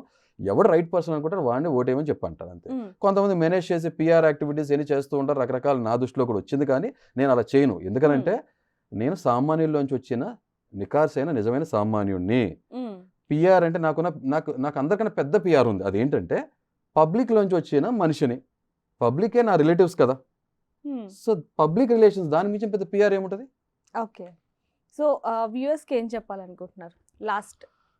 వ్యూయర్స్ చెప్పేంత పెద్దోడినైతే కాదు యాక్చువల్‌గా. It's a wonderful show. మీరు చూడండి నిజంగా. ఎంటర్టైన్మెంట్లో మీకు రియాలిటీ నిజంగా రియాలిటీ ఉంటుంది. అంటే షో అయితే ఏంటంటే కొంచెం రసవత్తంగా చేయడానికి మొత్తం అంతా చూపించడం కుదరదు కాబట్టి సాధ్యపడినంత వరకు చూపిస్తారు మేకర్స్. నేను లోపల ఉన్నాను కాబట్టి ఆ రియల్ సైడ్ నేను చూశాను కాబట్టి రియాలిటీ షో. సో దీంట్లో ఫేక్ అనేది నాకైతే అనిపించలేదు. ఫేక్ అయితే నేనే ఉండను షోలో, అంతే. చాలా సింపుల్ లాజిక్ అంతే. సో ఇప్పుడు నేను రియల్ కాకపోతే నేను ఫేక్ అయితే షో కూడా ఫేక్ అనుకోవాలి, నేను రియల్ అయితే షో కూడా రియల్, అంతే. చాలా సింపుల్ లాజిక్. ఓకే.